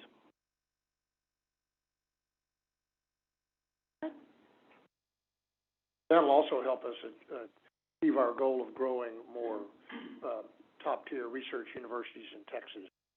Part and parcel of that. Absolutely, absolutely, and I think thanks for making that point, Mr. Wilson, because the strength of our research universities, it's all going to turn on those principal investigators. It's all going to turn on the productivity of that top talent that we attract to and retain in our Texas institutions. Commitment to strengthening our research programs and strengthening that talent pipeline is going to be important over the long term for strengthening our research universities. So in previous meetings, we've seen statistics that were fairly alarming with regard to historically represented segments of their admission or application to higher education is dropping. So it seems to me like if you're going to meet these targets by race, ethnicity, sex, whatever, those numbers first have to increase or fighting a losing battle. I think that's a critical point. We need to identify and engage these talented students much earlier in the pipeline, retain them in Texas, get them on a path that's going to lead not only to successful completion of an undergraduate degree, but a path that leads to success in our premier graduate programs. And that's a much broader and much stronger commitment that we will, because of the allocation of the GEAR funds, be able to get a head start on that. So we have some funds specifically allocated to us to work in partnership with our emerging research universities and our university systems with targeted scholarships for high-achieving low-income students, and in particular, trying to make sure that those students are going to have access to research opportunities, to mentorship, to internships while they're in our undergraduate programs. But that can't be a one-off commitment. We need to make the case for a much stronger pipeline to cultivate that talent to help students unlock their potential and take it to as far as they possibly can. It's a very complicated problem, in terms of undergraduate student and graduate student, they're totally different minimal, so to speak. So even though we have less undergraduate, but if you are tech, just the graduate program is different. So it's just, people want to go to college school and be a professor is a different mentality, just going to the undergraduate program, get a degree, and get a job. So, I mean, I've been involved in trying to beef up, in terms of helping students to go to graduate program. But when you talk to them, there's totally different mindset and different issue, and it's not just saying, it's a vicious cycle as well in terms of Texas. It's not like we're in California or in the Ivy League Northeast that the graduate program is more appealing to a lot of people, that they really want to have a graduate program in those institutions because they're getting much more better outcome in terms of when they graduate. And right now in Texas, we're not near that. So it's a cycle. We attack from all angles in order to change that outcome. And I think that's an important point. There are some models around the country that we take an inspiration from as we're designing the initiatives for our Leadership Scholars Program that we'll bring back to the board, working in partnership with institutions and systems. So University of Maryland, Baltimore County, University of Michigan, have in particular stand out as national leaders. I'd also say, I was inspired by the work that Texas A&M University System did in the heat of the pandemic when they saw their graduate enrollments drop. They made a point of doubling down on the pipeline from their regional universities and the flagship universities, and actively recruited very strong students into their doctoral programs at A&M College Station. That's more the mentality that we want to make sure we support, that we fund, that we get behind, so that we've got that talent pipeline. Commissioner, if I could just make one comment. I think that the change of the requirements with more technology companies moving to Texas in a significant way offers both an opportunity as well as a challenge. I think it offers the challenge that we have to be sure that we have the skilled students to be able to fill those requirements associated with it, but it also changes the basis. I mean, as my colleague just talked about Ivy League in California, I think with the move of a number of the technology companies that are moving to, Texas, I think it gives us an opportunity to have that same kind of environment that is really the right environment to have the further education associated with it, in my opinion. I think that's really a central point here, Mr. Clemmer, is that so if you look at our original 60 by 30 Texas plan, so one of our co-chairs for that plan, Woody Hunt, who's on the steering committee, commented as we were working on this that our original plan doesn't talk about jobs at all. It really just focuses on production of credentials. That's the case with most plans around the country. So if you look at most state higher education plans, they don't talk much about jobs. The word employer doesn't show up in a lot of state and institutional and university system plans. Part of the idea here is we need to connect these dots more directly, pay attention to how our economy is changing, help students, families, institutions understand what the value is of credentials, what the demand is like, so that we can assure employers that the talent's going to be there, and not just because we say so, but because we look, because we monitor this and leverage the rich data that we have in Texas to be able to tackle this problem. So before we conclude, I also just wanted to share a quick note about our ongoing stakeholder engagement work and next steps. Commissioners continue to engage presidents and chancellors in one-on-one conversations in the lead up to today's presentation around this work. Should the board approve the targets today, our next steps would be to finalize the report documents and begin development of data dashboards, as the commissioner has talked about, to better provide insights and actionable intelligence to our institutional partners later this summer. Finally, before I conclude, I just want to take a moment to echo the commissioner's thanks and acknowledgement of the many individuals whose contributions and hard work have made this work possible. From our steering committee members, as the Commissioner mentioned earlier, including Chairman Farias, Vice Chair Williams, Mr. Wilson, to our staff team, Elizabeth Mayer, Marjorie Barrett, Annie Jones, Chelsea Moore, Guy Hijazine, Jim Love, Maeve Leahy, Suzanne Staten, Diane Ergel, and many others. This has been an enormous undertaking, requiring an incredible amount of work and dedication to developing this bold new direction. I also want to echo the Commissioner's thanks to the hundreds of individuals from across the state and nation whose engagement helped shape this work, from public and independent college and university presidents and chancellors, to business, community, and philanthropic leaders, to leading experts in the field. The Talent Strong Texas Plan that we've shared with you today is a reflection of all of your feedback and contributions.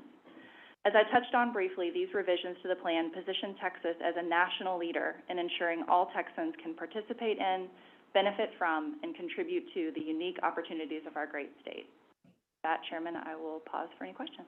Thank you. Again, thank you, Ms. Henderson, for leading all those people and probably more on the journey is what I call it, because that's what it is for us, with that, this project, which is outstanding. Thank you for your report. Members, any other questions for Ms. Henderson or the Commissioner on this particular item?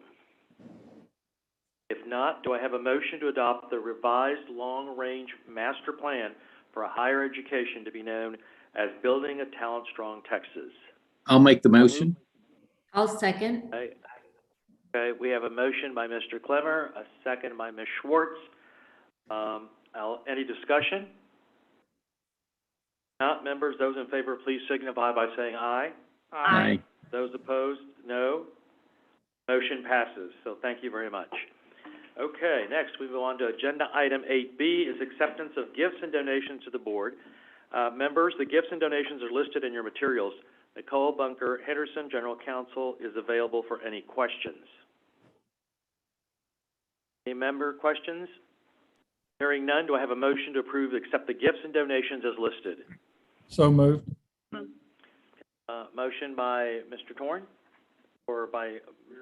Okay, I thought. Okay. And then a second by Ms. Williams. Thank you. Any discussion? If not, members, please signify those in favor. Please signify by saying aye. Aye. Those opposed, no. Hearing none, the motion passes. We next move on to agenda item 8C is an update on Texas transfer initiatives. Ray Martinez, Deputy Commissioner for Academic Affairs and Workforce Education, and Elizabeth Mayer, Director of Policy, will represent this item and be available for questions. Deputy Commissioner Martinez, welcome. Thank you. Good morning, Mr. Chairman, Vice Chair Williams, and board members. My name is Ray Martinez. I serve as Deputy Commissioner for Academic Affairs and Workforce Education. So it was 1 year ago at your January board meeting a year ago where we began to place transfer as a standing item on your agenda so that we as agency staff could come and give you as board members and the public listening an update on the work we are doing to improve transfer here in Texas and to work in partnership with our institutions of higher education across the state. We know that among new first-time community college students who desire the desire to transfer from a community college to a four-year institution remains very strong. Data continues to indicate that something like 8 out of every 10 students enrolled at a community college has at least a desire to want to transfer to a four-year institution. And yet, despite these educational intentions, we know that among those students who say they want to transfer, most unfortunately do not. And therefore, Commissioner Keller has continued to place, since we arrived here at the agency, a very strong focus as one of our priority issues here at the agency is, again, to work collaboratively with our institutions of higher education, with faculty across all of the various disciplines, to see what we can do to knock down barriers, to identify these challenges, to look at it from a student perspective, and to improve transfer across the state. We know it's a priority for our institutions and our systems across the state. We certainly know it's a priority for elected officials our state leadership and elected officials at the legislature, and therefore we're going to continue to do everything we can as an agency to improve transfer, particularly with a focus upon vertical transfer and improving what we call our field of study curricula, and you're going to hear a little bit more about that in the few minutes that Elizabeth and I are up here. I'm going to turn things over to Elizabeth Mayer, who you all know is our now former Director of Policy, and as of earlier this week, promoted by Commissioner Keller into the role of Interim Assistant Commissioner for our Division of Academic and Health Affairs. It is this division that oversees all of our transfer initiatives, of course, under the direction of Commissioner Keller. And so I'll turn things over to Elizabeth for an update on our efforts with SB 25. Elizabeth. Next slide, please. Thank you, Ray. Thank you, Chairman Farias and board members. I'm very excited to be with you all in this new capacity. So I wanted to go ahead and begin by providing an update on Senate Bill 25 that was passed by the 86th Texas Legislature in 2019 and amended various sections of the Texas Education Code. Since its passage, the agency has spent the last few years implementing the legislation, and this table represents our progress. So, in order to provide students with a better understanding of what their options are in pursuing their chosen degree program, SB 25 made some changes to the Apply Texas application. The application was amended to allow an applicant to indicate their consent for an institution to share their application with another institution if the applicant was denied admission to a particular degree program to which they applied. The application was amended in October of 2019. SB 25 also requires students to follow degree plans earlier than the previous requirement. Rules were passed in January 2020, and institutions began this requirement this past fall, 2021. Students enrolled in public institutions of higher education are required to file a degree plan upon completion of 30 hours rather than the previous 45 hours, and high school students taking dual credit are required to file a degree plan upon completion of 15 semester credit hours. The study and report on core curriculum was another provision of SB 25. The coordinating board convened an advisory committee to facilitate in developing the report. The board approved the report, and it was sent to the legislature in November 2020. Universities and community colleges are required to annually report the courses that transfer students took that were not accepted for academic credit towards the major, assuming that they kept the same major. The data for the report was submitted for the second round of reporting in October, and the report will go to the legislature on March 1st. Lastly, SB 25 required institutions to report recommended course sequences. Each institution is required to develop at least one recommended course sequence for each undergraduate certificate and degree program that is offered. In fall 2021, institutions began reporting and publishing the recommended course sequences. For the first time, this collection of data, and we had 114 institutions that have submitted all of the recommended course sequences. Now I'm going to pass it back to Ray to talk more about the Texas Transfer Framework. Thank you, Elizabeth, and you can go ahead and progress to the next slide, please. So I'll quickly cover this. You all have heard us talk about this before. These are the elements of what comprise the Texas Transfer Framework. You all as a board met in a special called meeting March of last year and adopted what we call the Texas Transfer Framework. And again, I won't spend too much time on this slide. This is the result of really of the work of a 10-member work group that you all have heard us talk about quite a bit that came together back in 2020. And it was five representatives from community colleges and 5 from our public 4-year institutions. You'll hear a little bit more about that in a second. These 10 individuals really are the folks that deserve the credit for the framework of what is now the Texas Transfer Framework. And the idea behind this is that we're going to take these existing fields of study curricula that are in various disciplines like sociology and political science, and we're going to take these fields of study and put them now into this new Texas Transfer Framework, so that we will have revised fields of study, and for lots of different reasons, perhaps one of the primary reasons being that there will be a vigorous collaboration as to how we develop these revised fields of study. Our expectation is that as we move these fields of study into this new Texas transfer framework, that we're going to have much more participation by students because the pathways will become clearer. There will be agreement among our community colleges and our four-year institutions for these particular fields of study, that when students complete these fields of study, they will have completed all of the courses that are required for lower division to transfer in that particular discipline, in that particular major, in other words. So very quickly, the three elements of the Texas transfer framework, the first are the selected discipline-specific core curriculum courses. There may be some courses within the core curriculum that are identified as applicable to a particular major, like a sociology major or a political science major. So what we'll do is we have discipline-specific subcommittees that are comprised of faculty who teach in that particular discipline come together and look at the core curriculum and say, okay, there might be 3 or 4 courses from the core curriculum that are applicable that will count towards lower division requirements for this particular major for a student. So that's the first element, is to identify, are there any courses in the core curriculum that count toward this particular major? The second element, as you see here, are the discipline foundation courses. These are a set of courses within a major course of study, within a discipline, consisting of up to 12 semester credit hours, and these too will be identified and worked on by the discipline-specific subcommittees that we bring together for each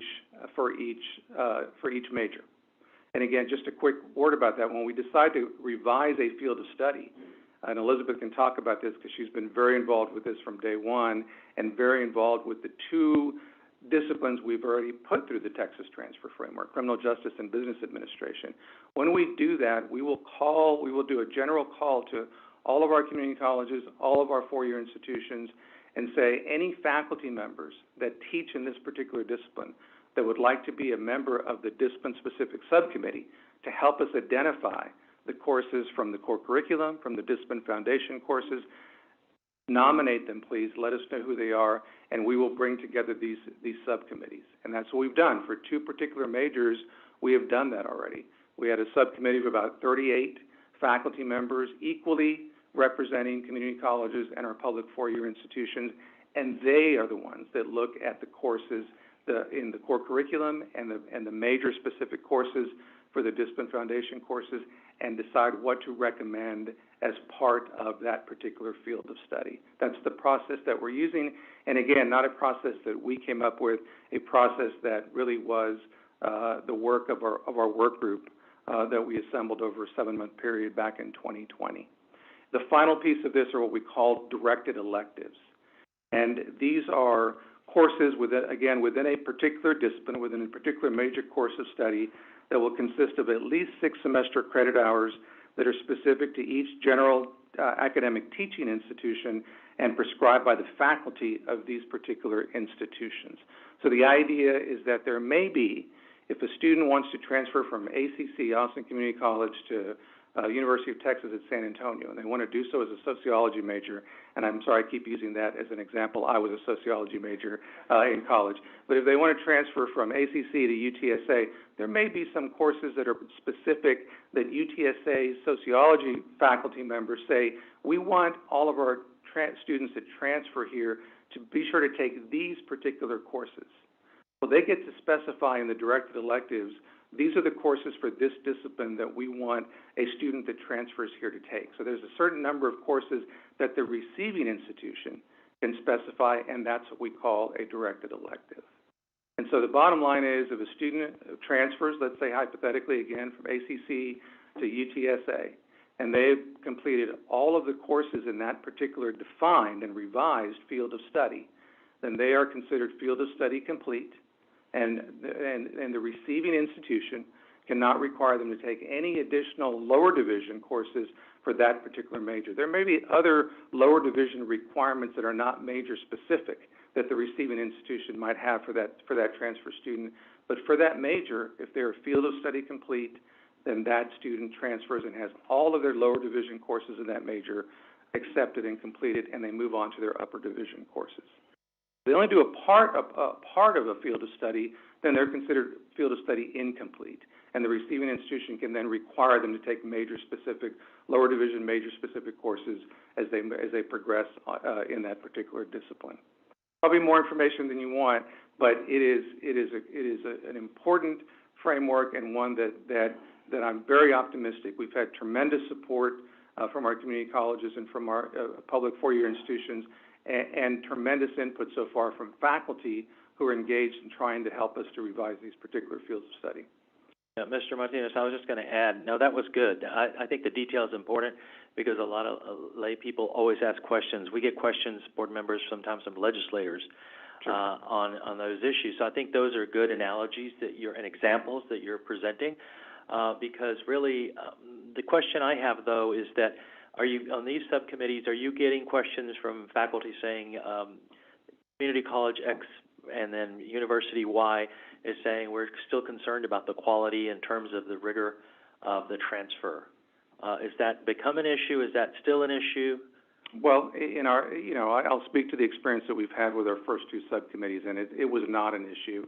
Okay. The quality and rigor was not an issue at the table. It's really more a question of, is it this particular course or that? But it's not an issue. It has not been in terms of quality or rigor from courses being taken by students at a community college, for example. Right. So I hope that answers your question. It does, because sometimes I get that question from people, and right, so I want to be able to answer it appropriately. So no, I appreciate that. Absolutely. Commissioner, I don't know if you want to jump into any of this. I know you look like you've led us in this effort, so please feel free, sir. Well, just a couple of things for context. So first, I do want to say thank you to the working group that Ray mentioned. So this is an initiative that we launched just prior to the pandemic, and the working group never took the foot off the gas pedal. I think they met like 14 times, met with leading national experts, had to transition all the meetings to Zoom as everybody was working remotely, but put a lot of time and creative energy into developing our Texas transfer framework, and we're excited about the architecture of this framework. We think it's both will provide more guidance to students. We see our transfer rates are not very good from community colleges to universities. And part of that, part of the friction that's there is that students aren't sure which courses they need to take they're going to be able to transfer.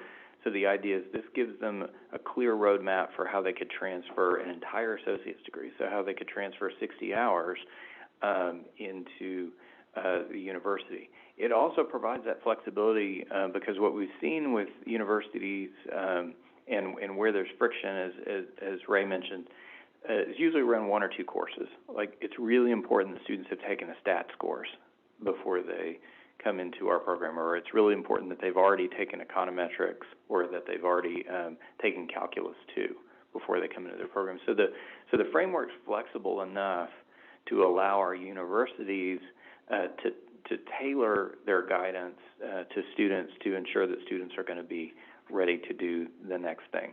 So we think it's a strong solution that works for the diversity of our Texas institutions, and the idea is that we're prioritizing the 10 most populous pathways that students might take, and then as Laura Brennan and Jarrell Booker alluded to earlier, then we have some unique resources available to quickly help train advisors and get information out there. And we'll also be standing up new advising tools directly for students. So if a student's trying to figure out which courses they should take, well, they'll be able to look at that through the lens of where we have these guaranteed transfer pathways. So really, again, appreciate the partnership with our institutions and deeply appreciate the hard work of Ray Martinez and his team in getting us to where we are now. And I did also want to say congratulations and thank you to Elizabeth Mayer for taking on this new role. That's great. Commissioner, you're really on top of it because I'm lucky working with people on graduate programs, And right now, the rigor, and the reason I bring that up is because exactly right, a statistics course and calculus courses for people to be able to do well in graduate school is very key right now. Yes. So, Yeah. So I'll turn it over to Elizabeth to finish up our presentation. Okay. Next slide, please. So just as a reminder, the Texas Transfer Advisory Committee advises the commissioner on the fields of study curriculum. The committee oversees the development of the fields of study curriculum using the expertise of those who are on the discipline-specific subcommittees that Ray just went over. So as a reminder, the committee is composed of an equal number of community college and university representatives. The two co-chairs are Dr. Laurel Williamson and Dr. James Hallmark. So the discipline-specific subcommittees for criminal justice and business administration met last fall. Each of the subcommittees developed a recommended revised field of study curriculum, which was then reviewed by the Texas Transfer Advisory Committee during their meeting on November the 10th. The committee recommended that the revised criminal justice and business administration fields of study be forwarded to the commissioner. Fields of study for each of these were posted to the Texas Register for 30 days, and we only received one comment. And at this time, we're now working on collecting the directed electives piece, so the piece from the universities, the revised fields of study for criminal justice and business administration will go to the commissioner for approval. During that same TTAC meeting on November the 10th, the committee reviewed data on the most frequent majors for transfer students and established the following subcommittees for moving forward. So next we have sociology, political science, social work, psychology, and biology. So these committees will convene over the next several months to work toward developing a revised fields of study that fits within the new framework. Slide, please.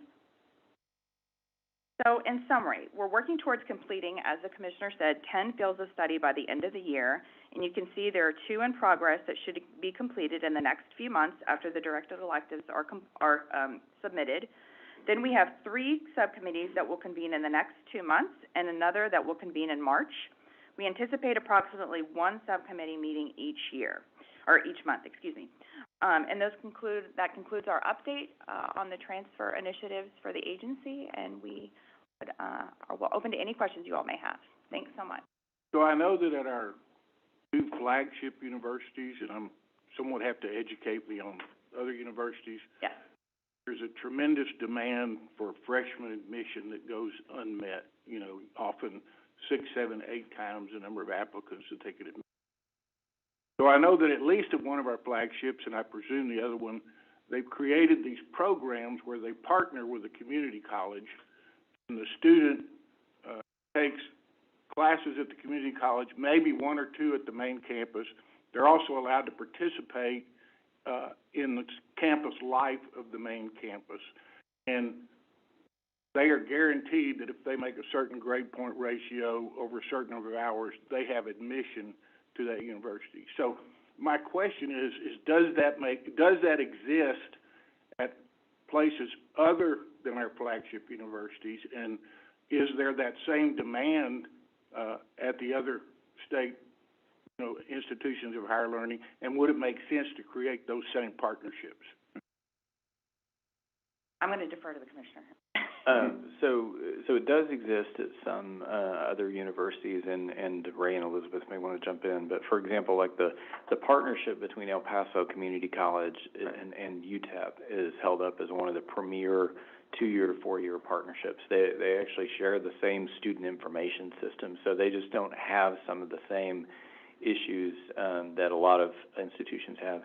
There's also a consortium of San Antonio area institutions that, with the Alamo colleges, have mapped their programs to multiple universities around the San Antonio and Austin SMSAs. UT Austin does have a partnership with Austin Community College called PACE, where students are co-enrolled across the institution. They took a lot of inspiration and guidance from their colleagues at A&M for how A&M manages the blend team. There's some differences in that program, but students are actually co-enrolled at UT and at ACC. They're doing the vast majority of the classes at ACC. They can participate in campus life, and then they seamlessly move over to a full-time UT student. There is more demand across the state. Yeah, so wouldn't it make sense to do that at Texas Tech, at the University of Houston, at Texas State? So Texas Tech does. That's another good example of where they have historically had a very close partnership with South Plains College. So there's South Plains students who are walking around across Texas Tech's campus right now that are indistinguishable from the Tech students. So there's certainly a lot more work to do on that. So one of the tools will be important both for the students and also for the faculty is these recommended course sequences. So for everybody, for all of their degree and certificate programs, has to have, here's a default streamlined pathway for how you could get to done efficiently in the program. And that's important for students and for the faculty to understand sort of the exchange value of different credits. We want to minimize students transferring and then finding out too late that courses that they paid for and that in good faith they thought were going to help get them down the road didn't actually apply to their degree program. Yeah, I have a question on the directed electives. If the student doesn't know what university they'll end up transferring to, how do they get the help in picking an elective for whatever school? Right. Well, this is an effort that will require us to improve our communications among various aspects on a campus, for example. So we want, first of all, we need to do our part as an agency to help facilitate these revised fields of study curricula. Let our partners out, the institutions out around the state know about these revised fields of study and the fact that they are mandated by statute, so they're in the education code. So our job is to implement these. And so that's part of what we're doing is to make sure that as we begin to revise, that we will inform the higher education community across the state, that we then request, and we're about to, Elizabeth can talk about this better in greater detail, but for criminal justice and business administration, since we've already put those two disciplines through the framework process, we are about to reach out to our four-year institutions across the state, all 37 of our general academic teaching institutions, and ask them to tell us what are your directed electives for these two disciplines. So what courses do you want to park under the directed electives portion of the transfer framework? In some disciplines, it may be the same set of courses, and in fact, for, I believe, both business administration and criminal justice, the discipline-specific subcommittees actually recommended, here are the courses that we recommend should be parked under directed electives. Not a requirement that the receiving institution follow those courses or use those courses, but they actually said here for criminal justice, here are the courses we think fit under directed electives. But we're going to reach out here once the commissioner reviews the two disciplines that have been revised. If the commissioner approves them, then we will reach out to all of the four-year public universities, let them know, here's what it looks like, what are your directed electives. Then our job as an agency is to work with our community colleges and our four-year institutions and to let everybody know here's the list of directed electives for these disciplines. And to do everything we can to empower and help our community colleges in particular to get that information to their advisors, so that as they're working with students at ACC or HCC or Dallas College or Alamo colleges, they know here are the set of courses for this particular field of study curricula if you're interested in being a criminal justice major and transferring, to a four-year institution. So there's some moving parts here, Madam Vice Chair, but we're very cognizant of the importance of making sure that students ultimately get this information. Commissioner.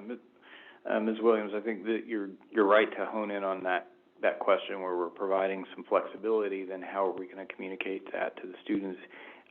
That's especially going to raise the bar on what we need to do with advising. There's a project that the working title for the project called Map My Path, that's been incubated by a coalition of 5 universities and 5 community colleges. That project's coming over. Will be handed over to the coordinating board in later spring, I think in May. And so we'll be developing out with the institutions an advising tool for students, so they'd be able to compare and query recommended course sequences, so they'd be able to see here's what is going to transfer or not, but also where they could have a sense of where there may be specific requirements. So, like, for example, and this will come up with a number of degree programs at the flagships, where there are some universities across the state where a student could take pre-calculus their first year and not necessarily be off track in their STEM program. But at our flagship universities, if you're not calculus ready, you're already behind as soon as you step on campus. So students need to understand not only will college algebra not get you down the road, pre-calculus won't get you down the road to that STEM lower division requirement. You're going to have to be calculus ready and already have taken calculus courses so that you'd be on track to be able to finish in a timely fashion. But that may not be the case at other universities you're considering. So students need to have that information early on as they're thinking about what courses they're going to take.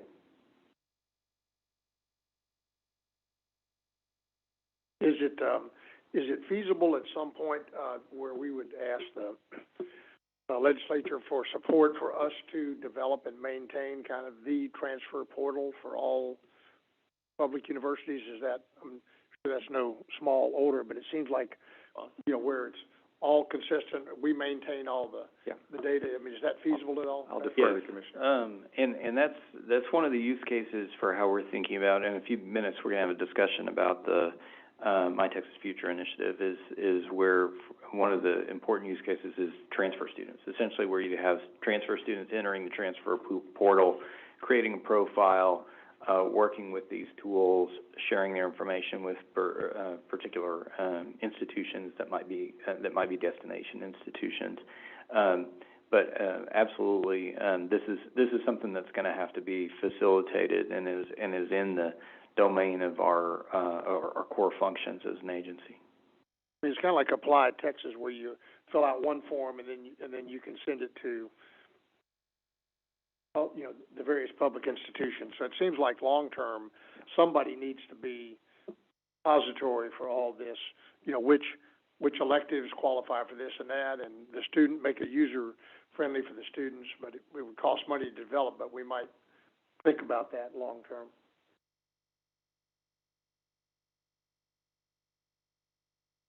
Any other members, any other questions or comments for the panel?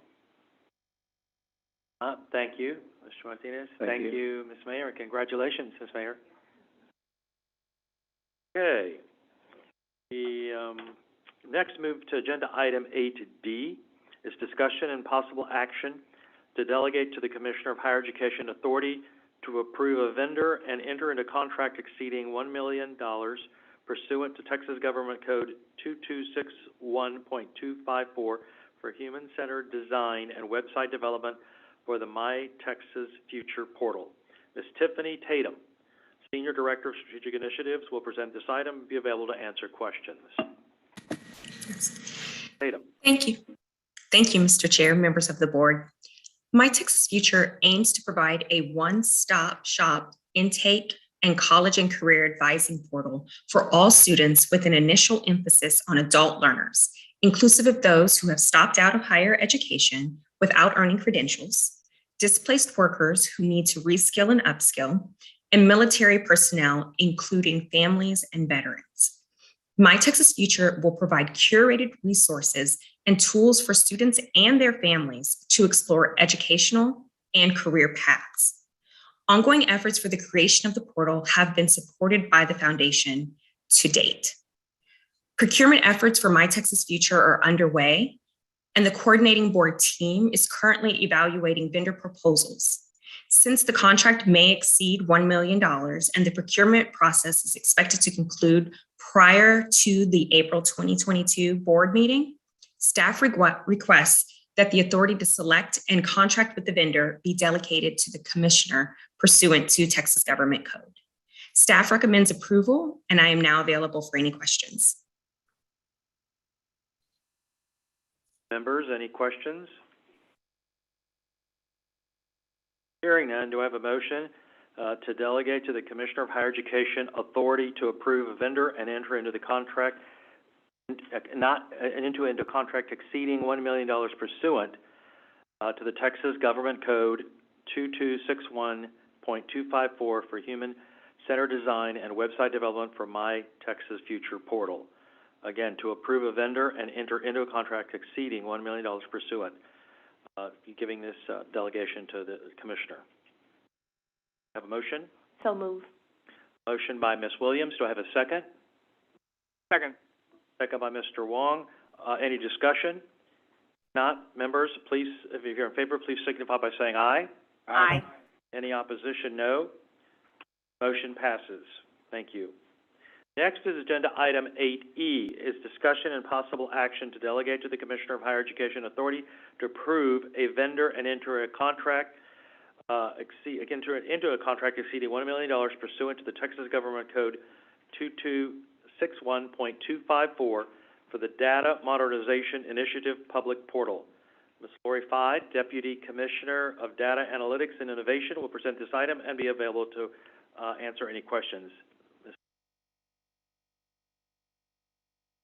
I'll push the button. Thank you, Mr. Chairman, and good morning, members, Vice Chair Williams.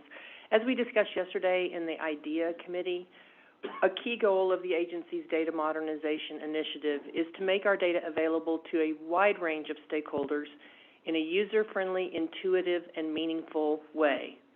The principles of user-centered design are critical to delivering the delightful experience we intend to provide through the public data portal. To do this, the agency is seeking a vendor to design and build out the user interface for the public data portal, an effort funded by the investment of Governor's Emergency Education Relief Funds, GEAR funds, on behalf of the initiative. Procurement efforts for the user interface, user experience, public portal design and development are underway, and the coordinating board team is currently evaluating vendor proposals.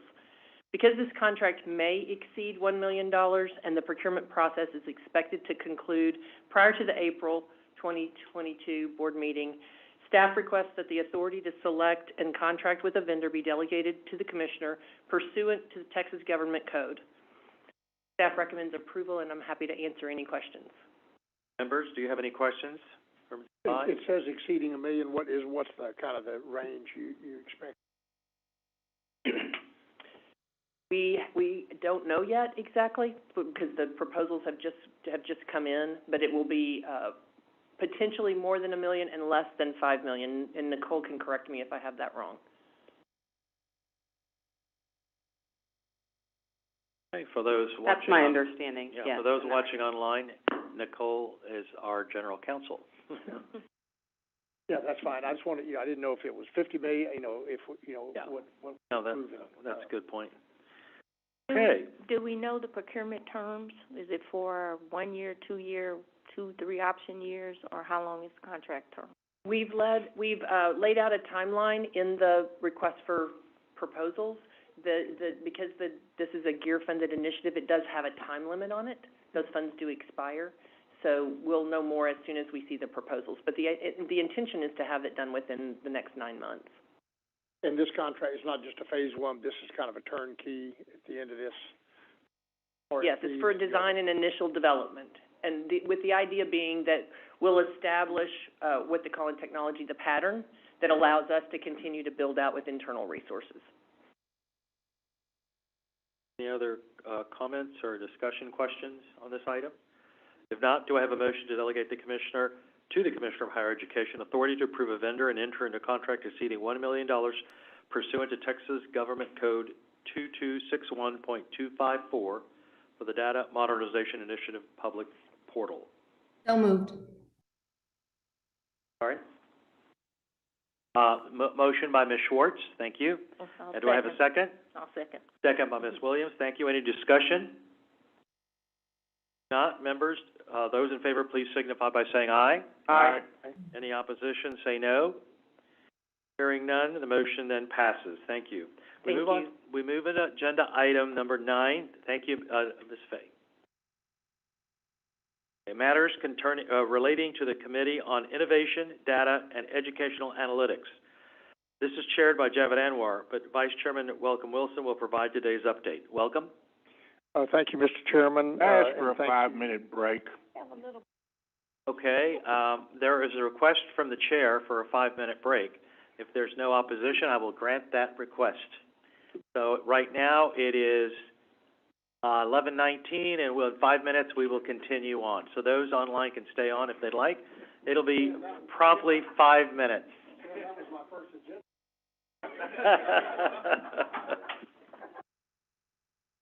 4 a.m. and we will now continue on with agenda item 9, which are matters related to the Committee on Innovation, Data, and Educational Analytics, chaired by Javed Anwar.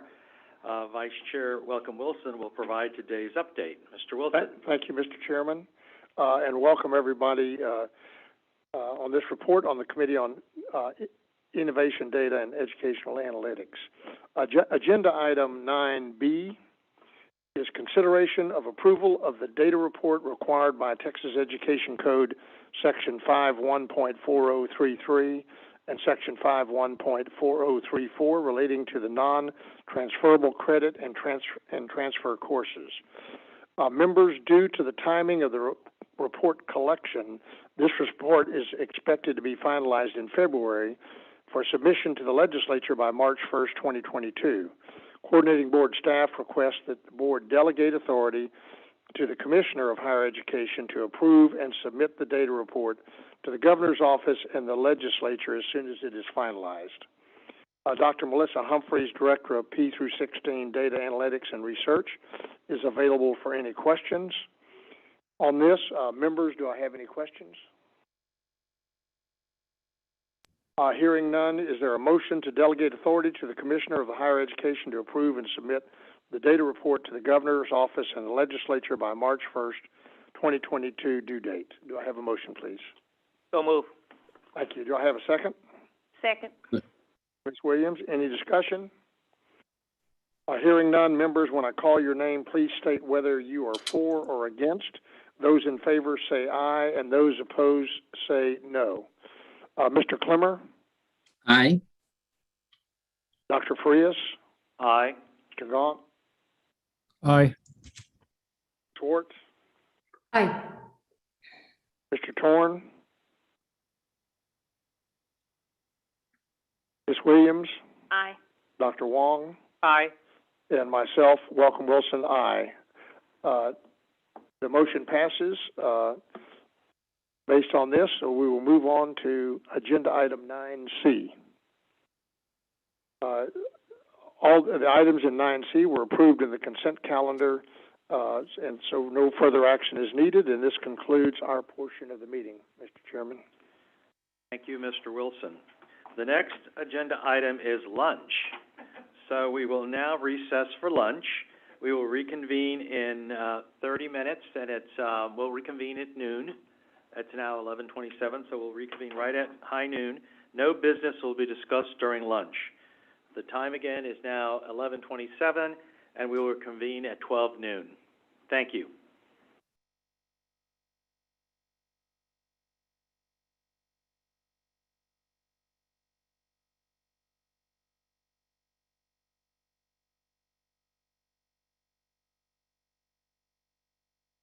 If you're just tuning in, it's 12 noon, and you're at the Texas Higher Education Coordinating Board meeting. So welcome back. Next agenda item for us is agenda item 11, which are matters relating to the Committee on Academic and Workforce Success. It's chaired by Ms. Donna Williams. And Williams? All right, thank you. Good afternoon. During the Committee on Academic and Workforce and Success meeting yesterday, the committee approved the following items: minutes from the October 20th, 2021 CAUS meeting, report on school closures and/or teach-outs, the July 2021 annual compliance report for institutions under a certificate of authorizations, names beginning with P through Z, the Certificate Advisory Council recommendation relating to the request from the Southwest School of Art for the 5th Certificate of Authority to grant degrees in Texas, The issuance of requests for applications for, number one, Carl D. Perkins School and Technical Education Basic Grant Program, the Carl D. Perkins Career and Technical Education State Leadership Grant Program, the Carl D. Perkins Equitable Access and Opportunity Grant Program, Developmental Education Program, and the Minority Health Research and Education Grant Program. The certificate required by Texas Education Code Section 62.146 for the National Research University Fund for fiscal year 2021, the appointment of members to the Advisory Council on Post-Secondary Education for persons with intellectual developmental disabilities, Apply Texas Advisory Committee and Learning Technology Advisory Committee student representative replacement, a request from the University of Texas at Dallas for a Doctor of Business in Business Administration, a request from the University of Texas at San Antonio for a Doctor of Philosophy in Molecular Biology and Immunology, a request from the University of Texas at Tyler for a Doctor of Medicine, and amendments to 19 Texas Administrative Code Rule 4.278. Agenda item 11B was approved on consent. Agenda item 11C was approved on consent. Agenda item 11D is consideration of adopting the Certificate Advisory Council's recommendation relating to the request for a Southwest School of Art for the 5th Certificate of Authority to grant degrees in Texas, and Dr. Tina Jackson, Assistant Commissioner for Academic and Health Affairs, will present this item and be available to answer questions. Good afternoon, Madam Chair and board members. Agenda item 11D is for consideration to adopt the Certification Advisory Council's recommendation relating to a request from Southwest School of Arts for a 5th Certificate of Authority to grant degrees in Texas. Southwest School of Art has operated under 4 previous 2-year Certificate of Authorities.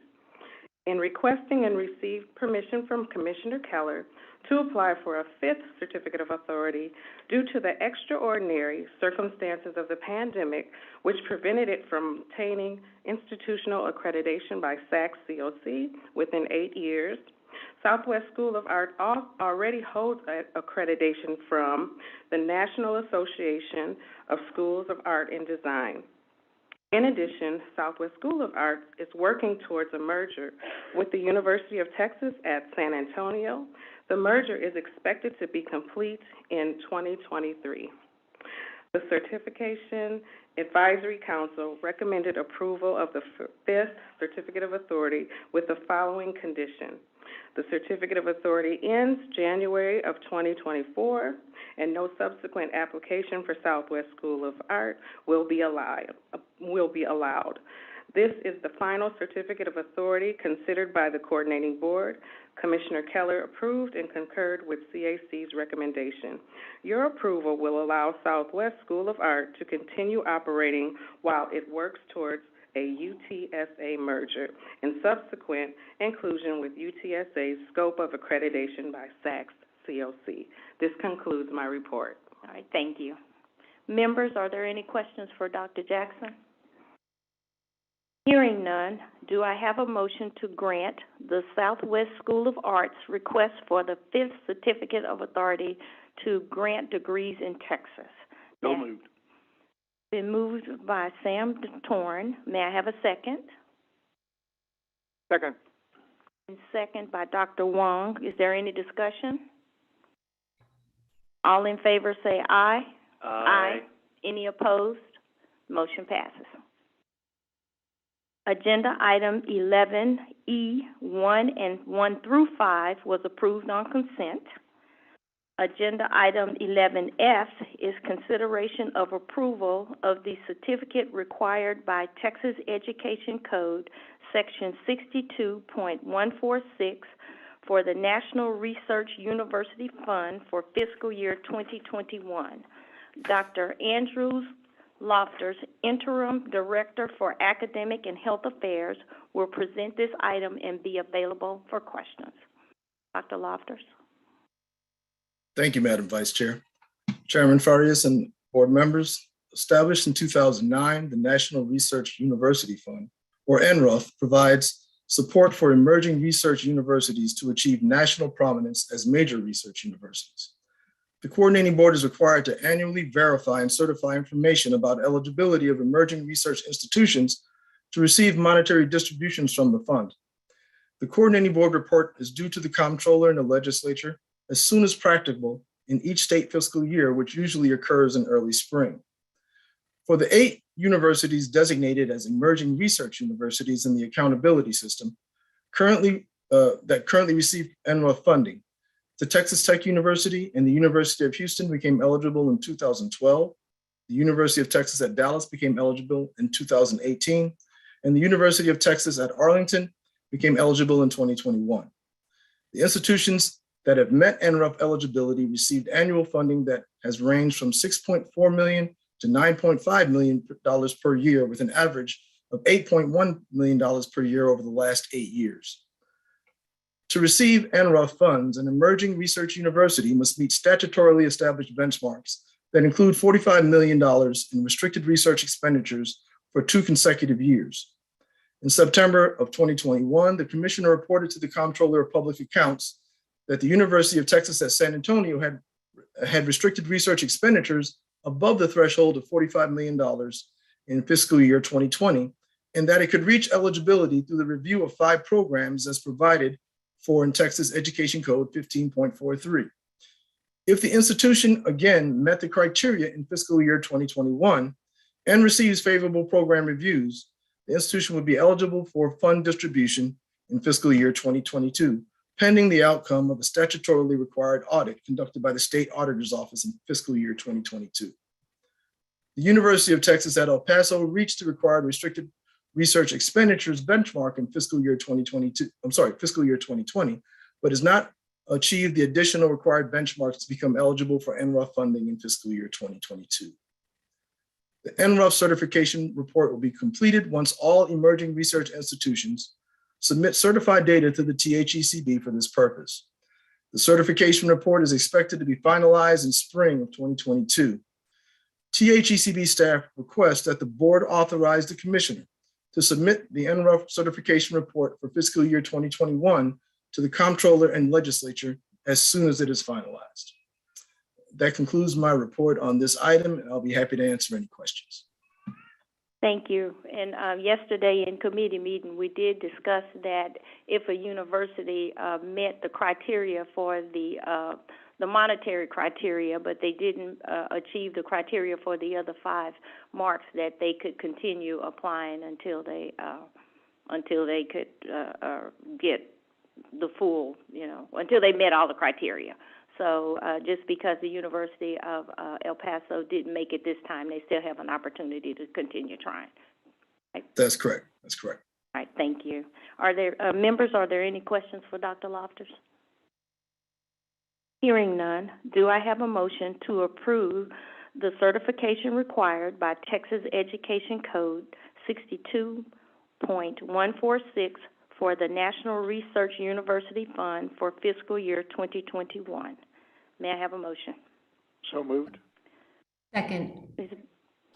It was moved by Mr. Wilson and seconded by Ms. Schwartz. Is there any discussion? Hearing none, all in favor say aye. Aye. Any opposed? Motion passes. Agenda item 11G was approved on consent. Agenda item H is consideration of approving the following requests for new degree programs. The first one is the consideration of approving the request from the University of Texas at Dallas for a Doctor of Business, a DBA degree with a major in Business Administration. Dr. Hassan Perkul, Dean of Naveen Jadal School of Management, and Dr. Jacob Varziz, Dean of Nuval Janal School of Management, are available virtually to answer questions. But Dr. James Goldman, the Director for Academic and Health Affairs, will present this item and be available to answer questions. Dr. Goldman. Thank you, ma'am. Good afternoon, board members. The University of Texas at Dallas is proposing a Doctor of Business Administration degree in Business Administration. The cohort-based, face-to-face proposed program is designed to be completed in 3 years with full-time students. The proposed program anticipates attracting engineers and executives from the Metroplex technology industries. The focus of the curriculum would be on the quantitative research skills necessary to address issues in the workplace with a data-driven approach. The proposed DBA program would build on UT Dallas Business School's existing graduate programs, specifically the PhD in Management Science and the MBA. Proposed 72 semester credit hour program is not requesting formula funding and would be wholly supported by tuition funds, which would be $40,000 per year for 3 years. As a professional and not an academic program, students or their employers would be expected to cover the full tuition costs. The institution has sufficient faculty and support staff in place to begin the proposed program, so no additional hires would be necessary. If approved, UTD will submit reports in years 1, 3, and 5, confirming institutional commitments and assessing the progress of program implementation. Institutional representatives are ready if you have questions. Thank you. Dr. Pakul, would you like to make comments? Thank you. I'll make brief comments.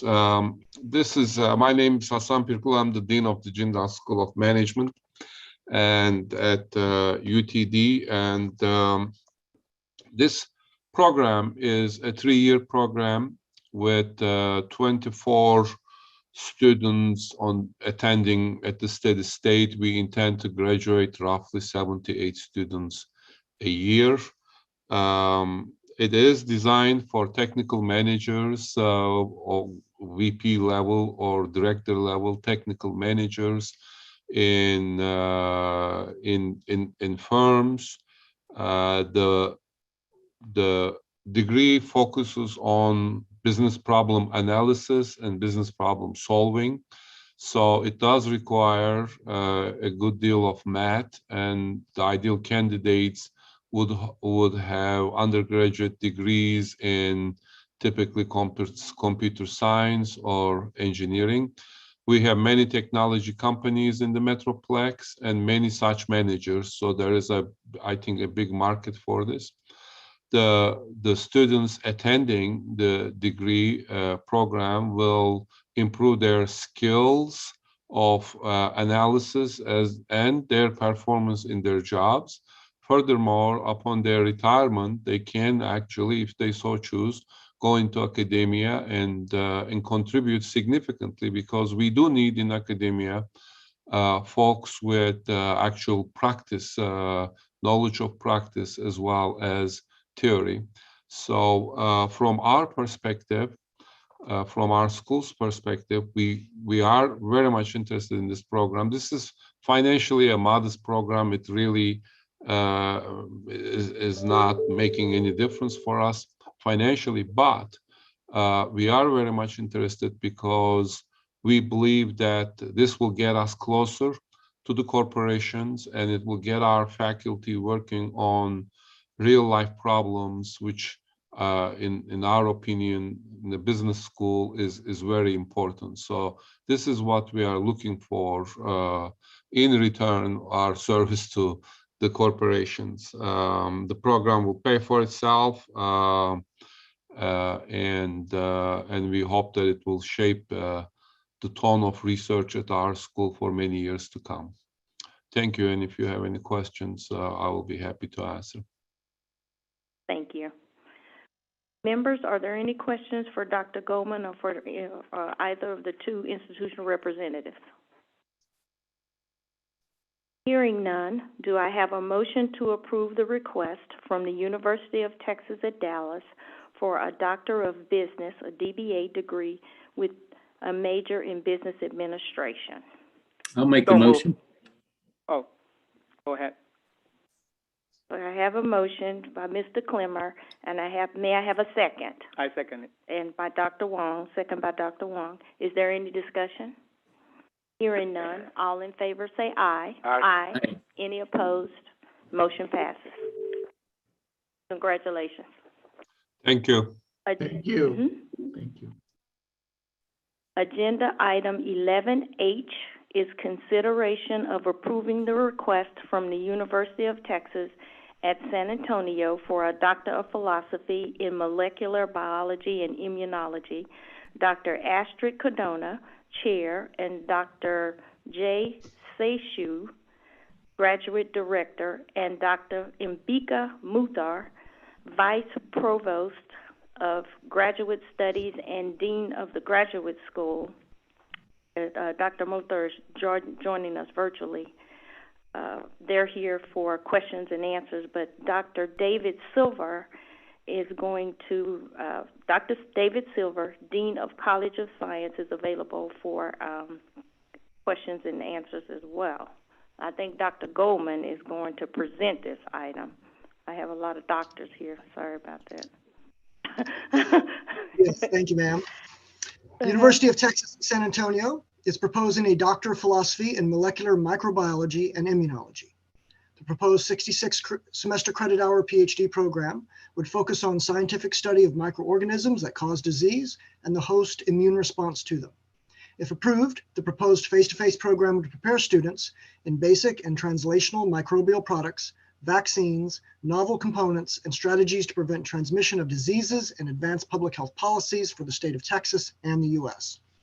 The proposed PhD program would be a collaborative educational and research effort with Texas Biomedical Research Institute and the Institute of Surgical Research at San Antonio Military Medical Center. The Molecular Microbiology and Immunology program would be in UTSA's Department of Biology within the College of Sciences on the main campus in San Antonio. Research projects for doctoral candidates in laboratories of primary faculty members would be at the main campus of UTSA, and support faculty members would be at Texas Biomedical Research Institute or San Antonio Military Medical Center. According to the Texas Workforce Commission, microbiologist and immunologist professions have a projected increase in employment from 2018 to 28 of 110 additional job openings. Currently, there are 9 institutions in Texas that offer PhD programs in microbiology and microbiology and immunology. The institution has sufficient faculty and support staff in place to begin the proposed program, so no additional hires would be necessary. If approved, UTSA will submit reports in years 1, 3, and 5, confirming institutional commitments and assessing the progress of program implementation. Institutional representatives are ready to answer questions if you have them. Like to speak? Thank you. We are very happy to present this proposal for a doctoral program in molecular microbiology and immunology.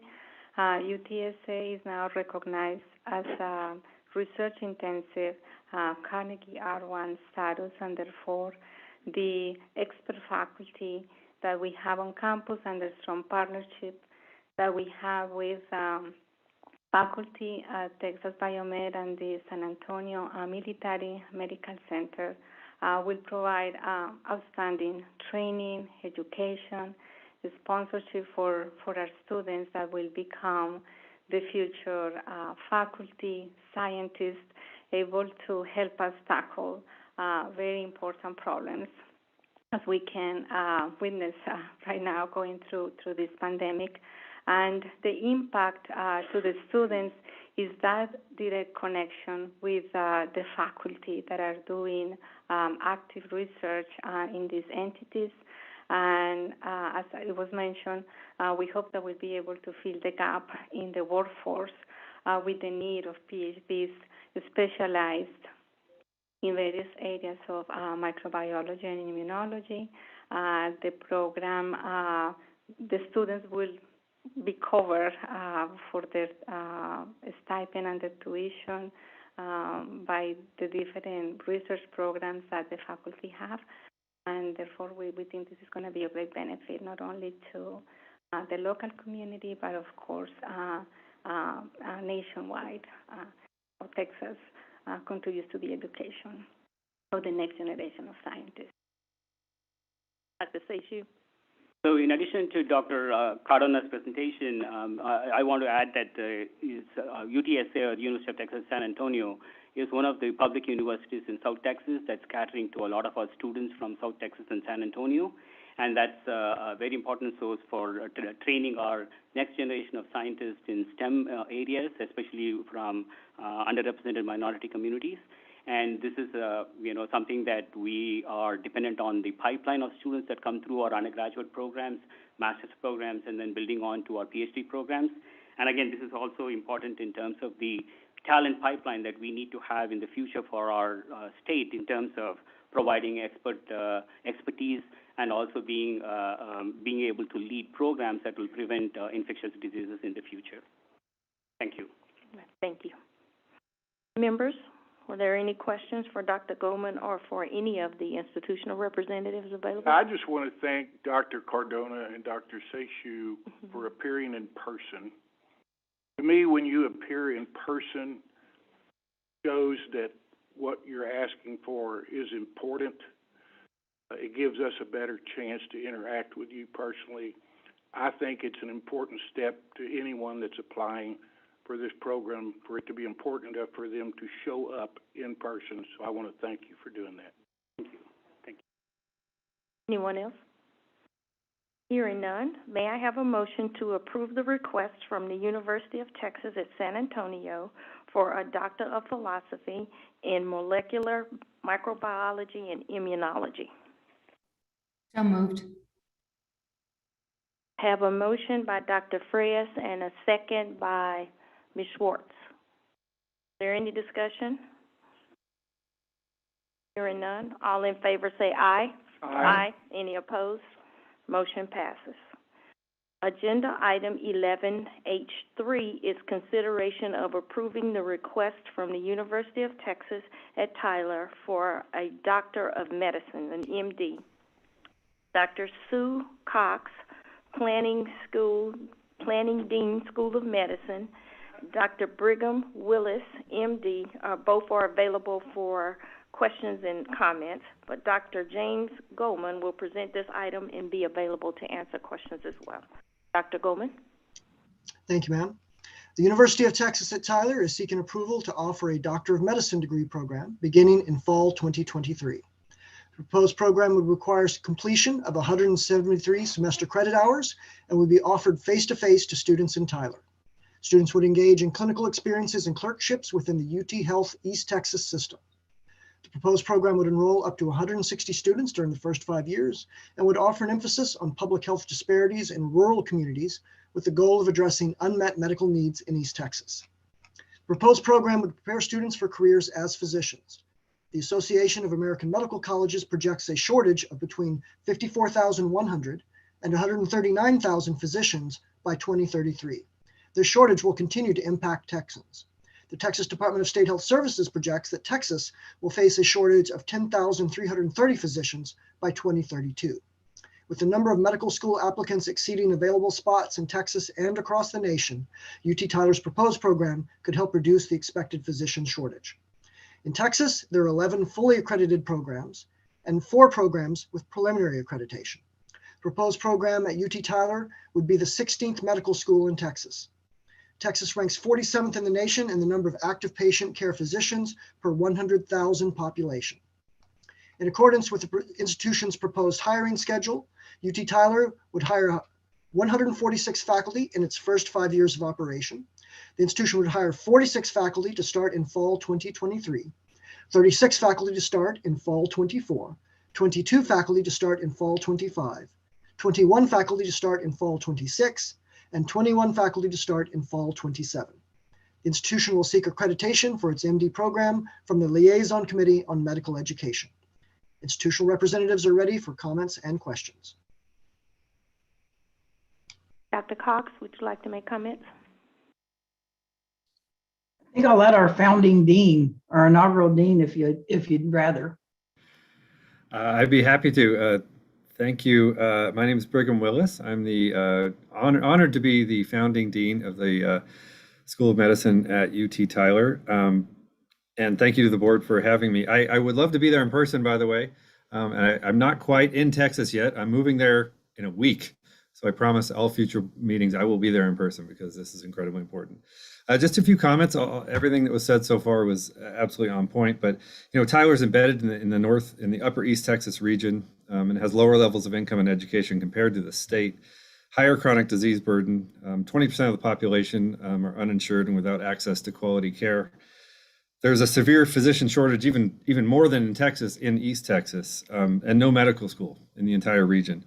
There's projected to be a 400 FTE shortage in physicians in the next 5 to 10 years in the upper East Texas region, and primarily in primary care specialties. Combined with the significant poor health outcomes and health disparities, I think there's a clear need for physician training in East Texas. But in my view, to address a physician shortage in East Texas, we need a school that is in East Texas, training students from East Texas to serve East Texas.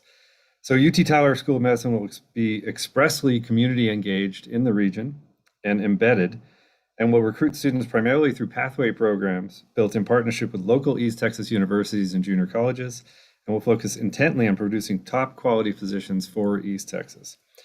I'm incredibly honored and excited to be able to help lead such an important effort, and I thank everyone here and the board for your consideration of an MD degree in Tyler. Thank you. Thank you. Members, are there any questions for Dr. Goldman or the institutional representatives? Yes, I noticed in the pro forma it has them. The 5-year cost is $95 million, but $50 million of that is funds to be raised privately. The question is, where are you in that process, or do you have some donors that have lined up, or what are your steps there? Sue, I don't know if you want to take that, but we do have a $80 million gift from the foundation and more philanthropy online. I don't have the specifics. I'm not quite on the ground yet, but significant philanthropy has already been gained. And I believe we are right on track with raising the necessary funds. Right. And we have another gift of $20 million that's in the works, and then others that we are working on. Right, but you do have a commitment of $80 million from a foundation? We do, from the East Texas Medical Foundation, and then we also have the other matching funds of $20 million. And then don't forget that we have a donor that's providing scholarships for the entering class for all 4 years, full tuition scholarships. Right. And where are you on lining up your residency partnerships for the students, so that I think it's important that if they train in Tyler, that they be able to do their residency in the East Texas and not have to move out of state or go somewhere else. So how are you going on that? We have we currently have 10 or 12 residencies already, a couple of family medicine programs, one rural family medicine program. We're adding others. We started a surgery program this year. We're applying for anesthesia, urology. So we are on track to add probably 100 to 120 residency slots in the next 5 years to match the 1-to-1 for our graduating class, which will only be 40. I have to say, I couldn't agree more. Without the GME, you're not going to get people to stay in the region. So that'll be one of our primary efforts, is expanding GME. And we already have a good footprint, as Dr. Cox said, with rural programs in Longview and other places. I think we have a great foundation to build on to establish that GME pipeline for physicians. I mean, there's no question that there's a need in East Texas, so I applaud you for rising to the surface to try and serve that need. It's just their challenges. If it was easy, everybody'd be doing it, right? So that exactly. And then from a maybe this is more for Nicole. If we approve this program and it's for UT Tyler, how do we, do we have? Is that a condition that it stay in Tyler? I mean, or could it be applied to move the school or open, in another part of another region that maybe isn't in East Texas. I think that's a Nicole question. Yes. I mean, is there a, they're saying they're going to be UT Tyler. I'm sure that's their intent, but how do we as a coordinating board, make sure that what we're voting on is executed? Thank you, Mr. Wilson. What we know is a commitment, certainly from, for example, from the UT system. So this is an approval for a specific, a location-specific medical school. There may be aspects of the medical school that they might want to have a branch location, and if that's the case, then there would be a process of some due diligence and coordination with this agency moving forward in that regard. But what you're approving today is a medical school at UT Tyler, and to the best of my knowledge, that's where this school will be located. And any change to that would, I would assume, and again, I don't want to jump into an area that I'm not quite as familiar with in terms of what this agency may or may not do, but my guess is, strong coordination if there's any intent to move that out of that location. So I'm not sure if that addresses your question, but. Yeah, I don't know what the current authority is or not. I'm just questioning whether we could approve based on a condition that X, Y, and Z, if that's even. Yeah. So, Mr. Wilson, I do believe we can go ahead and it will be an approval for them to operate at that specific location, and that's where we keep in our records of the authorized schools and campuses. Right. And then if the school wants to operate elsewhere or operate an off-campus or off-site unit, that requires a separate approval. But we would make clear, our approvals are limited to and conditioned to the location where they're approved, and that's how they would be denoted, with the requirement that they should come back and confer with us if they want to change, and then we can talk to them about what that process might look like and whether that would require additional board approval or additional internal approval simply to move the site or not. Great, thank you. So I'd like to follow up on Mr. Wilson's question, and maybe, Commissioner, maybe you or somebody else can educate me, because I'm not as knowledgeable as some on the internal workings of funding. But Mr. Wilson asked the question of whether or not you had your $50 million in private donations committed, and what I think I heard you say is that you have $100 million private donations committed. So that being the case, why do we need to give them state money from formula funding?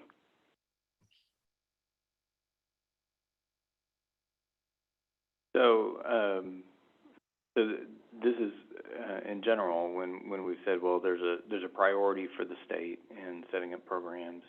So typically, then those programs would be eligible, would then become eligible for formula funding. There have been that hasn't always been the case, but so I'd defer to the chairman if he wants to weigh in. But in general, when we've set up additional programs, even if they've raised significant startup funds, the recurring funds for operation of those schools are going to depend in part on the recurring appropriation from the state. So legislature does, obviously, that's correct, appropriations chime in on that as well, obviously. But so does that kind of answer your question? Well, it does, except that this pro forma is for the first 5 years of operations. If they didn't have enough money after 5 years, I presume they'd come back. Well, that's actually my question. I was waiting to let other board members ask questions, and that is the question to the new dean.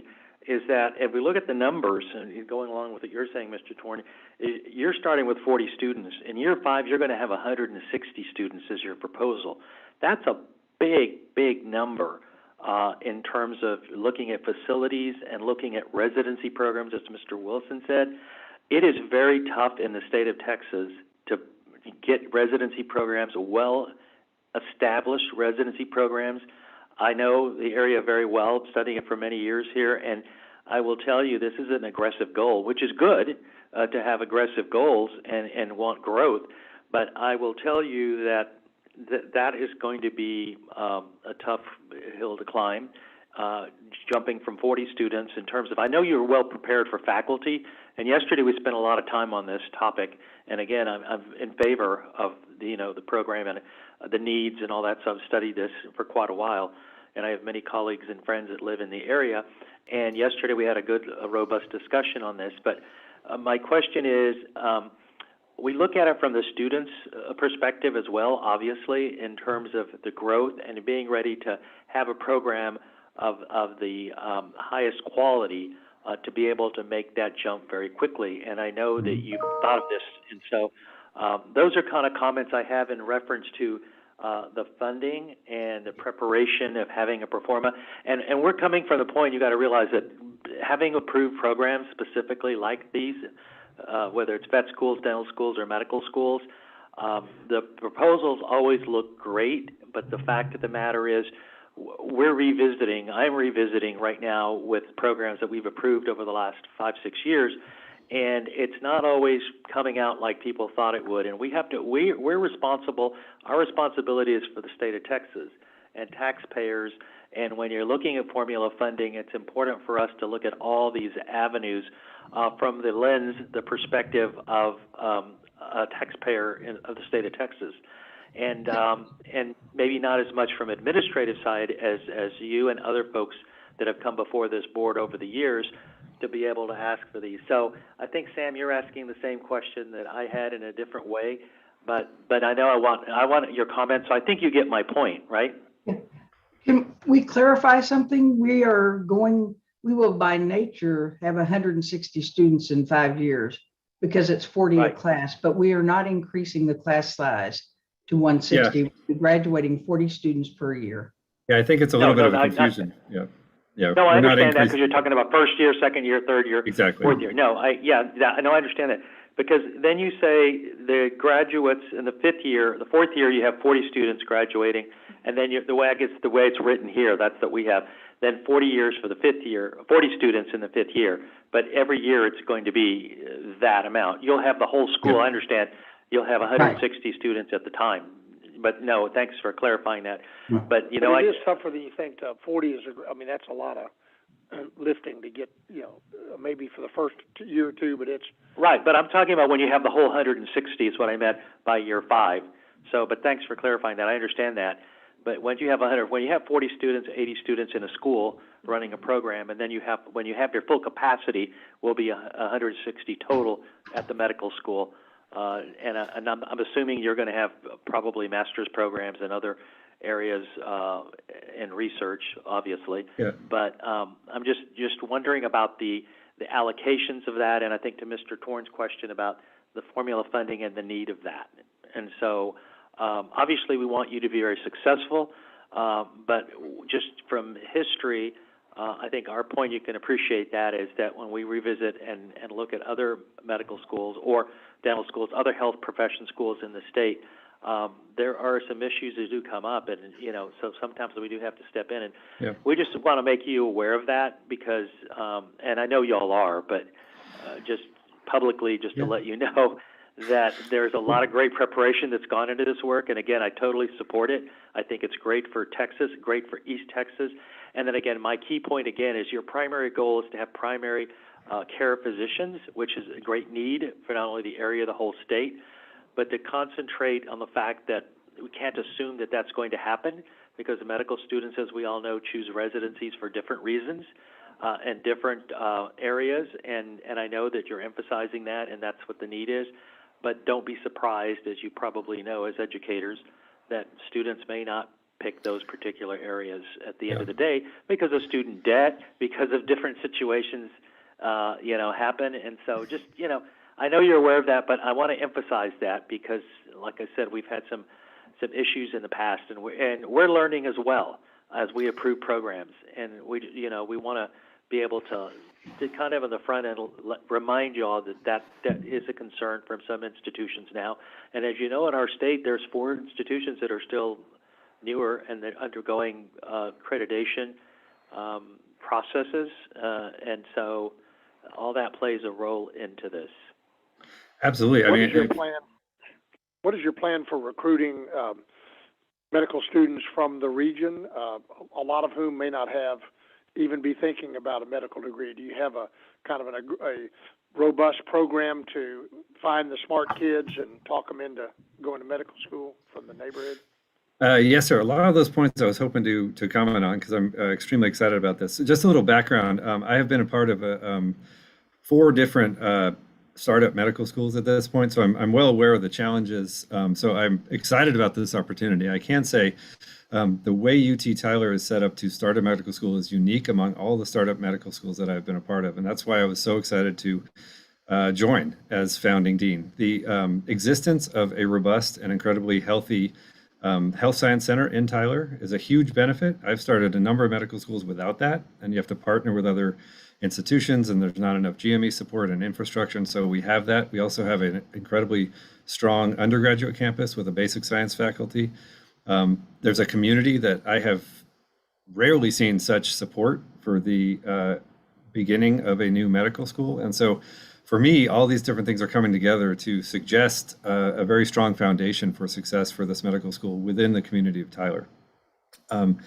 The funding is always an ongoing challenge, as you know, and as you've commented on. Educating medical students is an expensive proposition, so the formula funding will definitely help us achieve our goals. And for the philanthropy, one of my biggest goals, and it'll speak to the second point about how we're going to get kids from East Texas to be doctors and stay in East Texas, is that my big goal would be to provide tuition support for all students for all 4 years for the ongoing existence of the school. That's an ambitious goal, and I totally get that.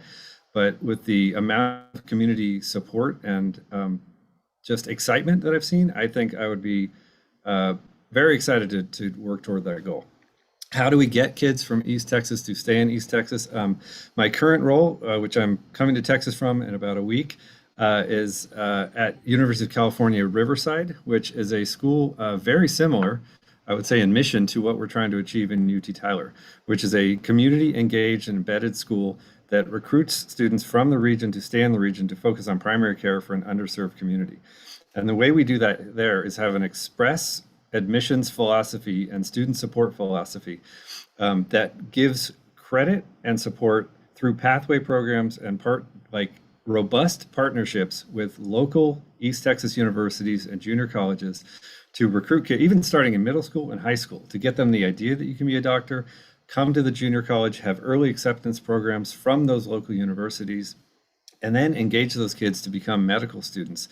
You also then provide them with tuition support for their entire medical school journey that is tied to a service commitment in the region.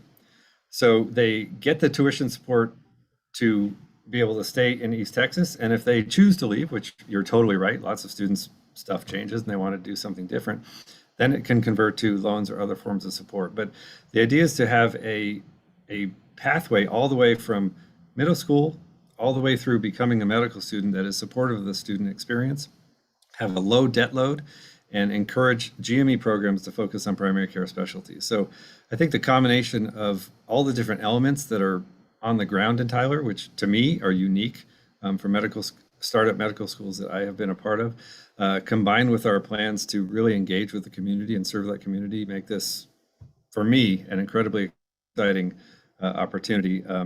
I totally understand all the challenges, and we are excited to meet them. I have a question, and this is a real case study here in the state, just to give you an idea. And by the way, welcome and congratulations on being the founding dean. That's a great thing. And so we have a medical school in the state that's new. What percentage do you think after the first year graduation, and this is kind of just thinking long term, obviously, in East Texas specifically with this trying to go, what percentage do you think will be from the area that you want to recruit that are actually in your 6th cohort? Can you give me a ballpark idea? If I can extrapolate the data from the school that I'm at now, where we have a similar mission, similar admissions philosophy, sort of hewing towards students from the region, we were able to bring in approximately 80% of the students from the Inland Empire, which is the region that we're talking about for my current school. And we had a rate of 74%, I think, of students choosing to practice within the region as well.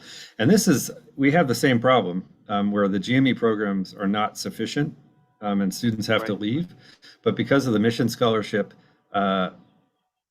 focus, we have a very large number of students coming back because, number one, they're from the region, so they're already tied to the region. And then they have the debt reduction that allows them to come back if they do serve the region. So that combination, I think, is really, really successful. I mean, if you just open a medical school and say, hey, anyone from Houston or Dallas or San Antonio can get their MD and then go back, that's not going to work to serve the region, right? You have to recruit people who are devoted to the region and are supported to do so by having low debt loads. So that's what I would say. So if you can extrapolate data from my current situation, I think we have a pretty strong chance of being successful. Okay, so this is kind of like just looking at the landscape here, just to give you an idea, is that you're going to have a lot of applicants because people will want to go for the free tuition, obviously. Who would? So, with that, you're going to have a lot of high quality. First of all, are you going to require the MCAT with the situation with the pandemic and all? Is your plan to require the MCAT? I'll defer to Dr. Cox, but yes. That's a medical college admissions test for those that don't know. Yeah. Currently, we are requiring the MCAT, yes. Yeah, we will be requiring the MCAT. Okay, that's good. But the second thing is that you'll get a lot more applicants, and then your admissions is going to be the key to everything, your admissions committee, because as you know, and you're both shaking your heads, is because of the fact that you're going to have a lot more applicants because you're going to be a site that people want to go to. Number one, it's a great part of the state, but number two, there's a big need, and number three, it's free tuition, right?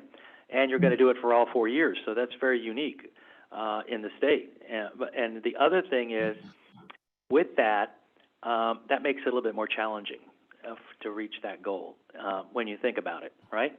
And because if you're going to have holistic admissions, right, you're going to have to look at everything, obviously. And so the reason I bring that up is because we have an example of a school, and by the way, your percentages are very good in California. The example I gave you in 6 years is just now getting to 50%. And they have worked very hard, just to give you an idea, because people are applying from all over the country at that particular school, getting undergrads from Stanford, top schools that are wanting to go there as well, and so here in Texas, a medical school, and other universities that are out of state. They're Texans, but go to school to the Ivy League, and then they come back home and they want to study medicine here. So just realize that when you get to your numbers. So that's a specific case example of a school right now that's in that 6th cohort in the state of Texas. So there are challenges, you're right. So your numbers there at the school, I mean, that's great. So that's going to be the kind of the real world example of what's happening right now in the state. And but I commend you. And like I said, I think that's great for the program. I totally support it. But there's going to be, it's not going to be very easy work to do, but it's going to be great for the community and great for the state. Yeah, I mean, I couldn't agree more. And that's why the first thing I've been working on, even before I get on the ground there, is our admission rubrics and the way we're going to do this. One of the most important things is to have a geographic score to give a lot of not a lot, but primary consideration to students from particular counties, right? Either you were born there, you have family there, you went to college there. There's a bunch of different ways you build these geographic scores that selects for those students so that you're not getting students who are just parachuting in, getting your free MD, and then going out to do a subspecialty in some other region. So that's my primary focus right now is building those systems. Great. Look, good luck and continued success on that. Thank you. Any more? I do have one quick question for Nicole. Just want to confirm my understanding is all the program we approve is for that particular location of that institution, right? For all these 3 programs that we're talking about today, just for that location. My understanding, Dr. Wong, and I was just taking a quick look at that the location or the site is part of the application process, and then we do have a rule that addresses like general non-curricular changes and revisions to the approval. So my recommendation is, we make specific today in our motion that it is approval for this medical school at this location. And then there is a process by which if they would like to revise that, they can visit with board staff, and then we can make a determination about whether that.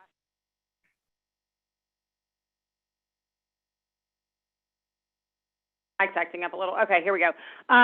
Then we would make a determination about whether that was the type of revision that needs to go to the board or not, because there are administrative changes done by board staff level. But I would recommend conditioning approval of the medical school at the site proposed today. Yes, please. Yeah, Can I I add just, something? The Southern Association of Colleges and Schools and the LCME will be approving the school in Tyler. Not that we can't move it elsewhere we'd end up having to shut it down, and there would be a new application process for a new school. yeah, please don't move it. I just got my house in the Azalea district about a few blocks from where the school's going to be. So please don't move it.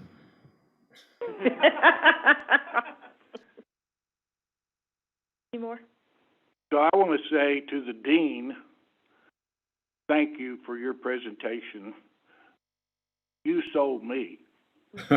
Well, Before you spoke, I wasn't comfortable, partly due to my own lack of knowledge and funding sources, partly because I wasn't comfortable with the way the presentation was made. But I applaud you for pointing out who you're trying to reach and how you're going to keep them in the region, because I think both of those things are very critical, even though your entire field is very critical. So thank you for that. Thank you, and thank you for the board's consideration. I couldn't agree more. The whole point of the school is to do what you just said, so I'm very excited about it. All right. Any other questions? Hearing none, do I have a motion to approve the request from the University of Texas at Tyler for a Doctor of Medicine? May I have a motion? Motion. With that, we want to add the physical location notation that I was talking about in Tyler. And for Nicole, I'm back to Mike. I really don't think it's necessary because Dr. Cox said with SACS, they'd have to go back and start the process all over again if they wanted to move to a different Any reason location. not to just put that in the motion? Yeah. Anybody?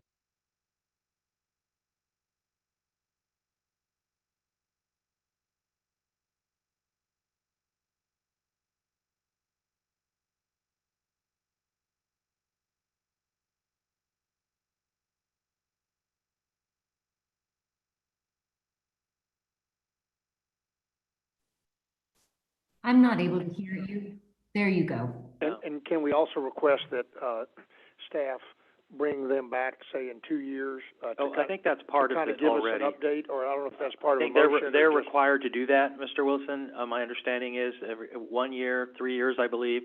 So it's not just not just to staff, but to the board, because it is so important to us to make. We're trying to manage these to have them come back and. Well, that's something I think that we can request from the board. Any board member we can request from the staff to give us an update on that. So, but the University of Texas Tyler knows that they're going to have to report back to the coordinating board 1 year and 3 years, and that's how we get this information on how they're doing. And we want them to succeed, and we want to make sure that they're meeting their objectives as well, and any way we can help them. So yes, my motion stands. Okay. I think it has Tyler in it, but I'll read the motion again. I'll take your move, and then I'll ask for a second. Okay. Do I have a motion to Sorry. Okay. I have a motion. I have a motion and a second, but I'm going to read it again just in case. Do I have a motion to approve the request from the University of Texas at Tyler for a Doctor of Medicine at the Tyler site? I have a motion made by Dr. Frias, and I have a second by Mr. Clemmer. Is there any discussion? Hearing none. All in favor say aye. Aye. Any opposed? Motion passes. Congratulations. Congratulations. Thank you all so much. We're very excited. Thank you. Agenda item 11I was approved on consent. Agenda item 11J1 is consideration of adopting proposed amendments to 19 Texas Administrative Code 4.278 concerning off-campus workforce education or lower division programs offered by a public institution of higher education at the request of an employer. Dr. Andrew Lofters will present this item and be available for questions. Dr. Lofters. Thank you, Vice Chair Williams. Chairman Farias, board members, there are 10 higher education regional councils in Texas that consist of universities, community colleges, technical colleges, and Lamar State colleges within that region. These regional councils correspond to the 10 uniform state service regions. The purpose of the higher education regional councils is to advise the commissioner on appropriate policies and procedures for the effective state-level administration of off-campus lower division instruction.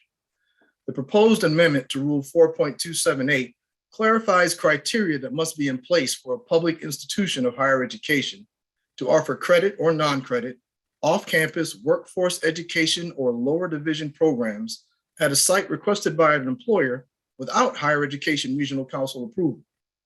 This language brings the rule in alignment with newly added Texas Education Code Section 51.981 that resulted from the passage of House Bill 4361 in the 87th Texas Legislature regular session. The language of Texas Education Code Section 51.981 states that a public institution of higher education may provide a credit or non-credit off-campus workforce education or lower division program at a site requested by an employer without higher education regional council approval if, one, the employer has previously solicited an institution of higher education to offer the specified instruction at the site, two, the site is located within a uniform service region or a community college service area of the originally solicited institution of higher education, and three, the originally solicited institution of higher education did not finalize an offer that meets the employer's specifications within 6 weeks of the initial solicitation. Once these criteria have been met, an institution of higher education that has entered into an agreement with the employer may offer the workforce education or lower division programs at the site requested by the employer without higher education regional council approval. These amendments are limited to implementing the revision to statute enacted by House Bill 4361. And that concludes my presentation on this item, and I'll be happy to answer any questions. Members, are there any questions? Hearing none, do I have a motion to adopt the proposed amendments to Rule 4.278 of Board Rules concerning off-campus workforce education or lower division programs offered by an institution of higher education at the request of an employer? May I have a motion? Move to approve. May I have a second? Been moved by Dr. Wong and seconded by Chairman Frias. Is there any discussion? Hearing none, all in favor say aye. Aye. Any opposed? Motion passes. Mr. Chairman, that concludes my report. Thank you, Ms. Williams. Next, we move on to Agenda Item 12, which are matters relating to the Agency Operations Committee chaired by Ms. Emma Schwartz. Ms. Schwartz?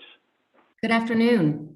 Thank you. During the Agency Operations Committee meeting yesterday, the committee approved the minutes from the October 20th, 2021 Agency Operations Committee meeting.